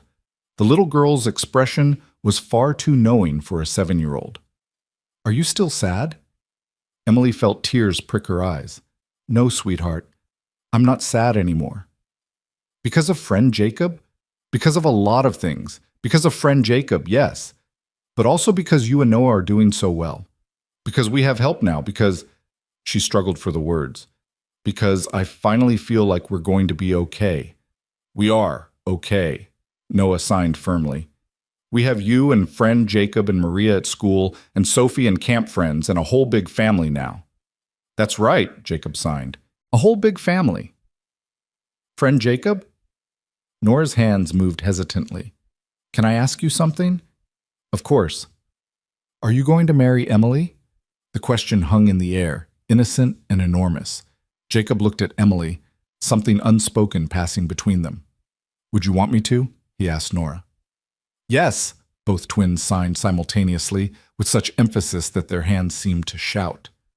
Then you'd be our real family, forever and ever. Jacob's throat worked. I'd like that, he signed. I'd like that very much. So do it. Noah's hands were practically dancing. Ask her. Ask her now. Maybe this isn't the right moment. It's the perfect moment, Nora insisted. It's our birthday. Nothing bad can happen on our birthday. Emily found herself laughing through tears. I think you're being tag-teamed, she told Jacob. I think you're right. He took a deep breath, then turned to face her fully. I was going to wait. I had this whole plan, dinner at a nice restaurant, flowers, a speech I'd been practicing for weeks. Jacob, but you know what? They're right. This is the perfect moment. Not because it's their birthday, but because this is our family. This apartment, this mess of wrapping paper, these two incredible kids, this is what I want. This is what I want forever. He reached into his pocket and pulled out a small box that Emily hadn't noticed him carrying. I've had this for a month, he admitted. Sarah's wedding ring. Her grandmother gave it to her, and she always said that if anything ever happened to her, she wanted it to go to someone who would love me as much as she did. His voice cracked. I know, she'd want you to have it. Emily couldn't breathe. Jacob opened the box, revealing a simple silver band set with a single small diamond. It was delicate and beautiful and clearly old, carrying the weight of generations of love. Emily Hart, Jacob said, his voice steady despite the tears tracking down his cheeks. Will you marry me? Will you let me be your husband and a father to Noah and Nora, and a partner in this wild, beautiful life we're building together? Say yes, Nora signed frantically. Emily. Say yes. Say yes, say yes, say yes, Noah signed, bouncing on his knees. Emily looked at the ring, at Jacob's hopeful, terrified face, at the twins vibrating with anticipation, at the apartment that had transformed from a place of survival into a home filled with love. Yes, she whispered, and then louder. Yes, 1,000 times yes. Jacob slid the ring onto her finger with trembling hands. It fit perfectly, as if it had been waiting for her all along. The twins erupted into cheers, throwing themselves at Emily and Jacob in a tangle of arms and happy tears. For several minutes, nobody could communicate anything coherent. There was too much hugging, too much laughing, too much joy to be contained in words or signs. When they finally untangled themselves, Nora looked at Emily with shining eyes. Now, friend Jacob will be our dad, she signed, our real dad. If that's okay with you, Jacob signed back. It's more than okay, Noah signed. It's perfect. You're perfect. I'm not perfect, Jacob signed. I make mistakes and I'm stubborn and I can't cook to save my life. You're perfect for us, Nora clarified. That's what matters. Jacob pulled both children into his arms, holding them tight. I love you, he said out loud, then signed it for emphasis. Both of you, so much. We love you too, Dad, Noah signed. Dad, the word, the sign, hit Jacob like a physical force. He looked at Emily, eyes wide. He called me Dad. He did. I'm going to be their dad. You already are, Emily signed. The paperwork is just a formality. That night, long after the twins had crashed from their birthday excitement, Emily and Jacob sat on the couch with Sarah's quilt wrapped around their shoulders. Are you sure about this? Emily asked. Using her ring, I mean, is it really okay? It's more than okay. It's right. Jacob twisted the silver band on her finger gently. Sarah would have loved this. Loved knowing her ring would be part of a new family, would keep being passed down through generations. She was big on continuity, on things lasting beyond individual lifetimes. Tell me about her. Really tell me. I want to know everything. So Jacob talked. For hours he talked, about how they'd met, how she'd taught him to sign, how she'd fought for accessibility everywhere she went. He told Emily about their wedding, small and intimate, conducted entirely in sign language, about the trips they'd taken, the dreams they'd shared, the life they'd built together, about the night she died, the phone call from the hospital, the way his world had shattered into pieces he'd thought could never be reassembled. And then I walked into that cafe, he finished, his voice hoarse from talking, and I saw two little kids who reminded me so much of her, not in how they looked, but in how the world was treating them, ignoring them, acting like they didn't matter. He shook his head. I couldn't walk away. Something in me wouldn't let me. That something was love, Emily said softly. Love that Sarah built in you, love that she left behind. You think so? I know so. Emily curled closer to him under the quilt. She's part of us now, Jacob, part of our family story. And I'm grateful to her, grateful she loved you so well, grateful she taught you the language that lets you connect with Noah and Nora, grateful she made you into the person who would one day save us. Jacob was quiet for a long time. Thank you, he said finally. For what? For accepting her, for making space for her memory in our life together. Some people would be jealous or uncomfortable or want me to just move on. I don't want you to move on. I want you to move forward. Emily took his hand. There's a difference. Moving on means leaving the past behind. Moving forward means carrying it with you while still making room for new things. New love, new family, new chapters. I like that, Jacob murmured. Moving forward together. Together. They fell asleep on the couch that night, wrapped in Sarah's quilt, dreaming of futures that finally felt possible. The wedding was held in spring in a small garden venue that Emily and Jacob chose specifically because it could accommodate both signing and speaking guests. They kept it intimate, close friends, a few colleagues, the families they'd built rather than been born into. Maria came, of course, serving as interpreter for any hearing guests who didn't sign. Sophie's family came, her parents having become close friends with Emily over the months of playdates and school events. Even Richard Hamilton sent a card, along with a generous gift for Noah and Nora's education fund, which Emily accepted with only a small amount of grumbling. The twins were the ring bearers, walking down the aisle together with matching outfits and barely contained excitement. Noah carried the rings on a pillow he'd decorated himself, covered in dinosaur stickers because he'd insisted that dinosaurs make everything better. Nora scattered flower petals from a basket she'd helped Emily pick out, pirouetting her way down the aisle like the ballerina she still dreamed of becoming. The ceremony was bilingual, spoken and signed simultaneously, with pauses built in to allow everyone to follow along. The officiant, a deaf woman who had been one of Sarah's closest friends, conducted the entire proceeding in ASL while an interpreter voiced for the hearing guests. When it came time for the vows, Jacob turned to face Emily with tears already streaming down his face. I didn't think I'd ever stand here again, he signed, speaking the words aloud at the same time. Didn't think I'd ever open my heart to another person after losing Sarah. But you and Noah and Nora proved me wrong. You showed me that love doesn't run out, that the heart has room for grief and joy, for memory and hope, for the family we've lost and the family we've found. He took Emily's hands in his. I promise to love you through easy days and hard ones. I promise to fight beside you for the things that matter, for accessibility, for equality, for Noah and Nora's right to thrive. I promise to be patient when you're scared and honest when you need truth. I promise to keep showing up every single day for as long as I live. Emily's voice was thick with tears as she signed her response. For 3 years, I thought I was alone. I thought I had to carry everything, every burden, every fear, every responsibility by myself. You walked into a cafe and proved me wrong. You saw two children the world was ignoring, and you chose to see them. You learned their language and fought their battles and loved them as fiercely as I do. She squeezed his hands. I promised to let you in, to share my burdens instead of hiding them, to trust you with my fears and my hopes and my dreams.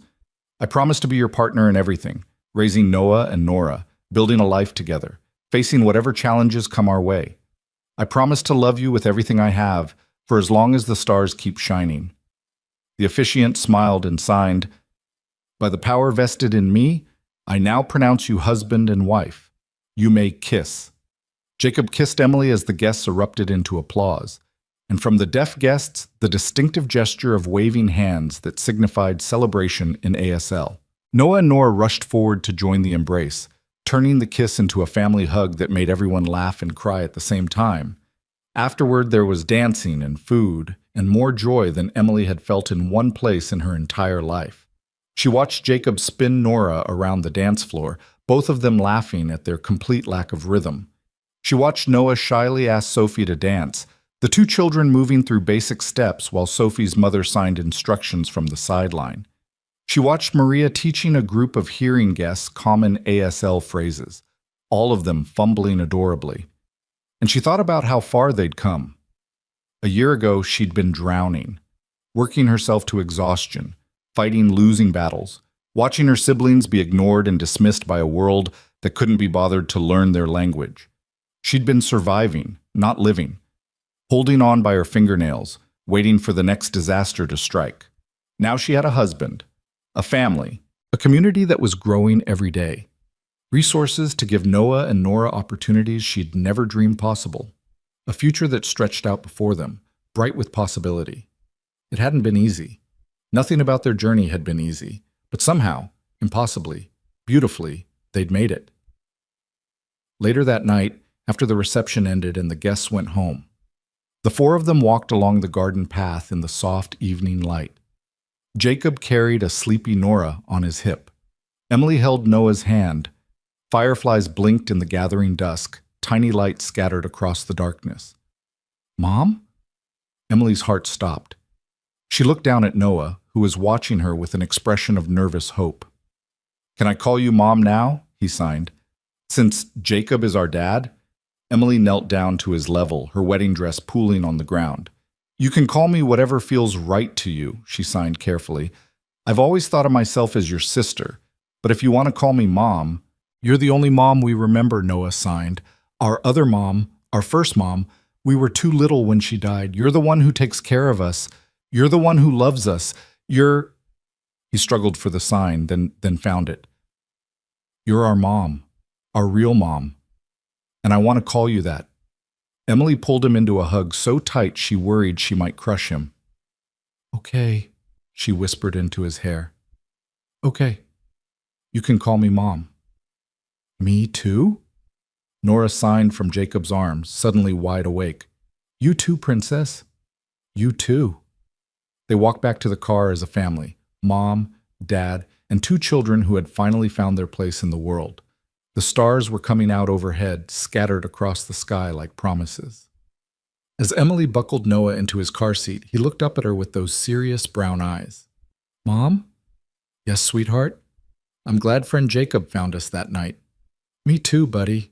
Me too." "Do you think our first mom sent him? Like, from heaven or wherever she is?" Emily paused, considering the question. "I think," she signed slowly, "that love has ways of finding us when we need it most. Maybe your first mom helped. Maybe Jacob's wife Sarah helped. Maybe the universe just knew we all needed each other." She smiled. "Does it matter how it happened?" Noah thought about this. "No," he decided. "What matters is that we're a family now. That's right. What matters is that we're a family. Forever? Forever and ever." Noah smiled, that rare, brilliant smile that transformed his whole face, and settled back into his seat. Emily closed the door and turned to find Jacob watching her, his expression soft with love. "Ready to go home?" he asked. Emily looked at her husband, at the sleeping Nora in his arms, at Noah waiting patiently in the car. She thought about the apartment waiting for them, cramped and imperfect, but filled with love. She thought about the future stretching out ahead, uncertain but no longer frightening. "Yeah," she said, "I'm ready." They drove home through streets that had become familiar, past buildings that had become landmarks in the geography of their shared life. The twins fell asleep before they were halfway there, exhausted from the emotions of the day. Jacob carried Nora inside while Emily guided a stumbling Noah to his bed. They tucked both children in together. The twins had never stopped sharing a room, finding comfort in each other's presence, even now that they had options for more space. "I love you," Emily signed to each of them in turn, pressing kisses to their foreheads. "Love you too, Mom," Nora murmured sleepily. "Love you, Mom," Noah echoed. "Mom." The word still sent shivers down Emily's spine. She and Jacob retreated to their own room, collapsing onto the bed with matching sighs of exhaustion. "We did it," Emily said wonderingly. "We actually did it." "Did what?" "Everything. Built a family, got married, gave those kids a life." She turned to look at him. "When I met you, I was barely holding on. I was so tired, Jacob, so scared. I thought it was just going to be me and the twins against the world forever, fighting every day just to survive. And now? Now I have you. I have a partner. I have someone who fights beside me instead of making me fight alone." She took his hand. "You saved us, you know. That night in the cafe. You saved all three of us." "You saved me too," Jacob said quietly. "I was dying, Emily. Not physically, but inside. I'd given up on everything except getting through each day. I'd stopped believing in futures, in possibilities, in love." He brought her hand to his lips. "And then I walked into that cafe and saw two little kids signing for help, and something woke up inside me, something that had been dead for 3 years. Sarah, maybe, or maybe just hope. The belief that things could still be good, that love could still exist, that life could still mean something." He pulled her close. "You and the twins gave me a reason to live again. That's not a small thing." "No," Emily agreed. "It's not." They lay together in the darkness, Sarah's quilt spread over them, listening to the nighttime sounds of the city and the soft breathing of sleeping children in the next room. "Jacob?" "Yeah?" "Thank you for everything, for the cafe and the IEP meeting and the fights and the love and all of it, every single moment. Thank you for letting me in. I know it wasn't easy. I know trust doesn't come naturally to you, not after everything you've been through. It's getting easier." "Yeah?" "Yeah. Every day. A little easier." Jacob pressed a kiss to her hair. "That's all we can ask for, I think. A little easier each day. A little more trust. A little more hope." He yawned. "And maybe a little more sleep. I'm exhausted." Emily laughed softly. "Me too. Good night, husband." "Good night, wife." They drifted off wrapped in each other's arms, surrounded by the evidence of the life they'd built. Photos on the walls, toys in the corners, the faint smell of Noah's dinosaur stickers and Nora's glittercraft projects. A family born from the quiet. The years that followed were not without challenges. There were still battles to fight, for better services, for greater accessibility, for Noah and Nora's right to thrive in a world that still didn't fully understand or accommodate deaf people. There were setbacks and disappointments, and nights when Emily cried from frustration and exhaustion. But she never cried alone. Jacob was always there, steady, patient, fierce when fierceness was needed. They faced every obstacle together, drawing strength from each other and from the children who grew stronger and more confident with each passing year. Noah discovered his passion for science, his childhood dream of paleontology evolving into a fascination with biology and the natural world. His teachers noted his exceptional intelligence and work ethic, predicting great things for his future. By the time he reached middle school, he was already talking about college, about becoming a researcher, about making discoveries that would change the world. Nora pursued ballet with single-minded determination. She couldn't hear the music, but she could feel it, the vibrations through the floor, the rhythm in her bones. Her teachers learned to sign, and her dance evolved into something unique and beautiful, a form of expression that transcended sound. By high school, she was winning competitions, her performances drawing audiences who marveled at the deaf girl who danced as if the music lived inside her. Both children maintained their connection to the deaf community, attending summer camps every year, building friendships that would last a lifetime. They grew up proud of who they were, never ashamed of their deafness, never feeling less than anyone else. "You did this," Jacob said to Emily one evening, watching the twins, now teenagers, through the kitchen window as they signed rapidly to each other in the backyard. "You gave them the foundation, the security, the belief that they deserve everything the world has to offer." "We did this," Emily corrected. "I couldn't have done it alone. You were doing it before I showed up. I was surviving before you showed up. This—" She gestured at the house they'd bought 2 years ago, at the garden they'd planted together, at the family photos covering every wall. "This is living. This is what we built together." Jacob wrapped his arms around her from behind, resting his chin on her shoulder. "Best decision I ever made," he murmured. "Walking into that cafe, best decision I ever made, saying yes when you offered to help." "You almost didn't. I almost didn't." Emily leaned back into his embrace. "I was so scared, so sure you'd turn out to be like everyone else, full of promises you couldn't keep, ready to disappear the moment things got hard. I hope I've proven otherwise by now." "You've proven it every single day for 10 years. She turned in his arms to face him. "I love you, Jacob Miles." "I love you too, Emily Miles." In the backyard, Noah noticed his parents watching and waved enthusiastically. "What are you two doing?" he signed through the window. "Being mushy again?" "We're allowed to be mushy," Emily signed back. "We're married." "Gross," both teens signed in unison, but they were grinning. "Come inside," Jacob signed. "Dinner's almost ready." "What are we having?" "Lasagna." "Dad's lasagna." Nora's hands moved excitedly. "The good kind?" "The good kind," Jacob confirmed. Both children abandoned their conversation and raced for the door, suddenly starving. Dinner was loud and chaotic, hands flying as 4 people tried to talk at once. Noah described his latest science project. Nora demonstrated a new dance move she'd learned. Emily reminded everyone about the schedule for the week.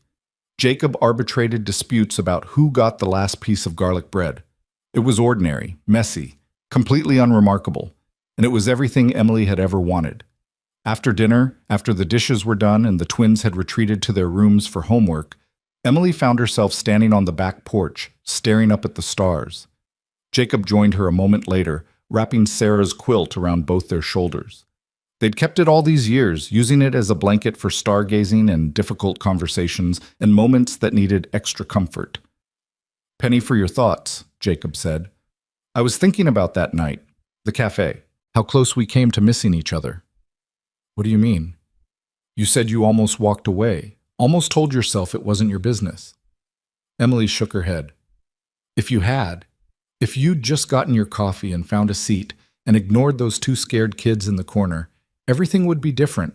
I might never have gotten the services the twins needed, might never have found a community for them, might never have found you. But I didn't walk away." "No, you didn't." She turned to look at him. "Why not? Really? What made you go over to them?" Jacob was quiet for a long moment, considering the question. "I think," he said finally, "it was because of what I saw in Nora's hands. She was signing help, this frantic, desperate gesture that I recognized from watching Sarah in situations where no one could understand her. And I thought, if Sarah were here, she would never forgive me for walking past a child asking for help in her language. She would never let me pretend I hadn't seen." He paused.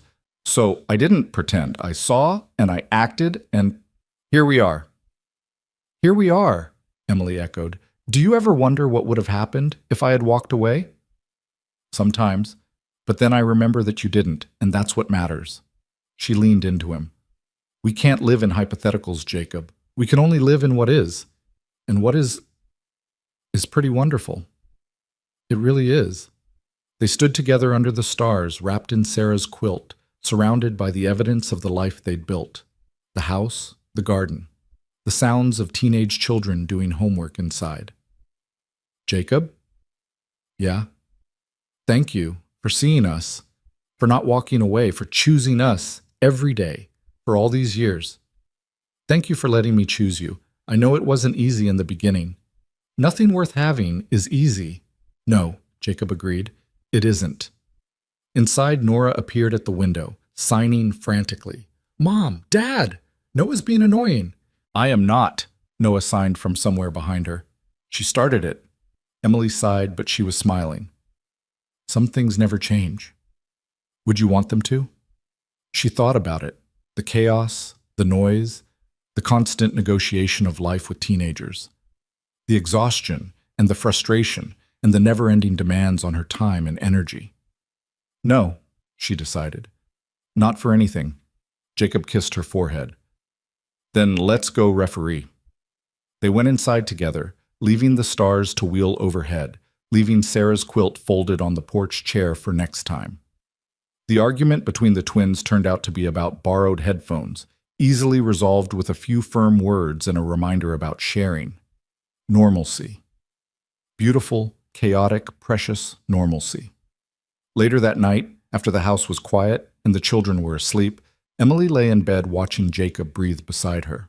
His face was relaxed in sleep, the lines of worry and grief that had marked him when they first met softened by years of love and purpose.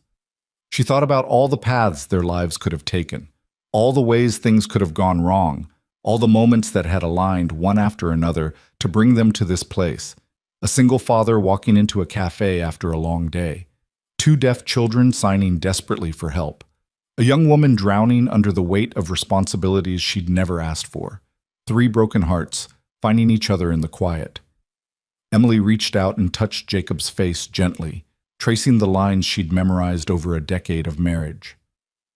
Thank you, she whispered to the darkness, to Jacob, to Sarah, wherever she might be, to the universe that had brought them together. Thank you for this life. Jacob stirred, his eyes fluttering open. Emily? Everything okay? Everything's perfect. She kissed him softly. Go back to sleep. He smiled, already drifting off again. Love you.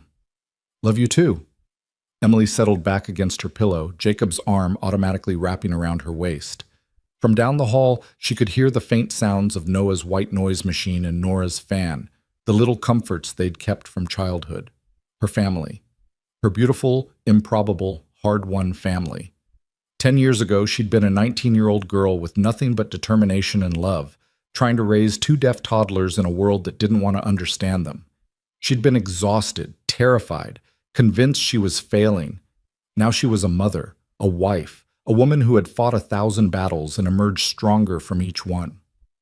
She had a partner who stood beside her, children who were thriving, a life that was full and rich and meaningful. It hadn't been easy. Nothing about their journey had been easy. But lying there in the darkness, surrounded by the sounds of the life they'd built, Emily wouldn't have changed a single moment. Because sometimes the hardest roads led to the most beautiful destinations. And sometimes a single father and two deaf twins and an exhausted young woman could become something none of them had dared to dream. A family. A real family. Born from kindness, built from struggle, sustained by love. In the quiet of the night, under a quilt made by Sarah's grandmother decades ago, Emily closed her eyes and let herself rest. Tomorrow would bring new challenges, new victories, new moments of joy and frustration and everything in between. But tonight, she was at peace. Tonight, she was home. And that was more than enough.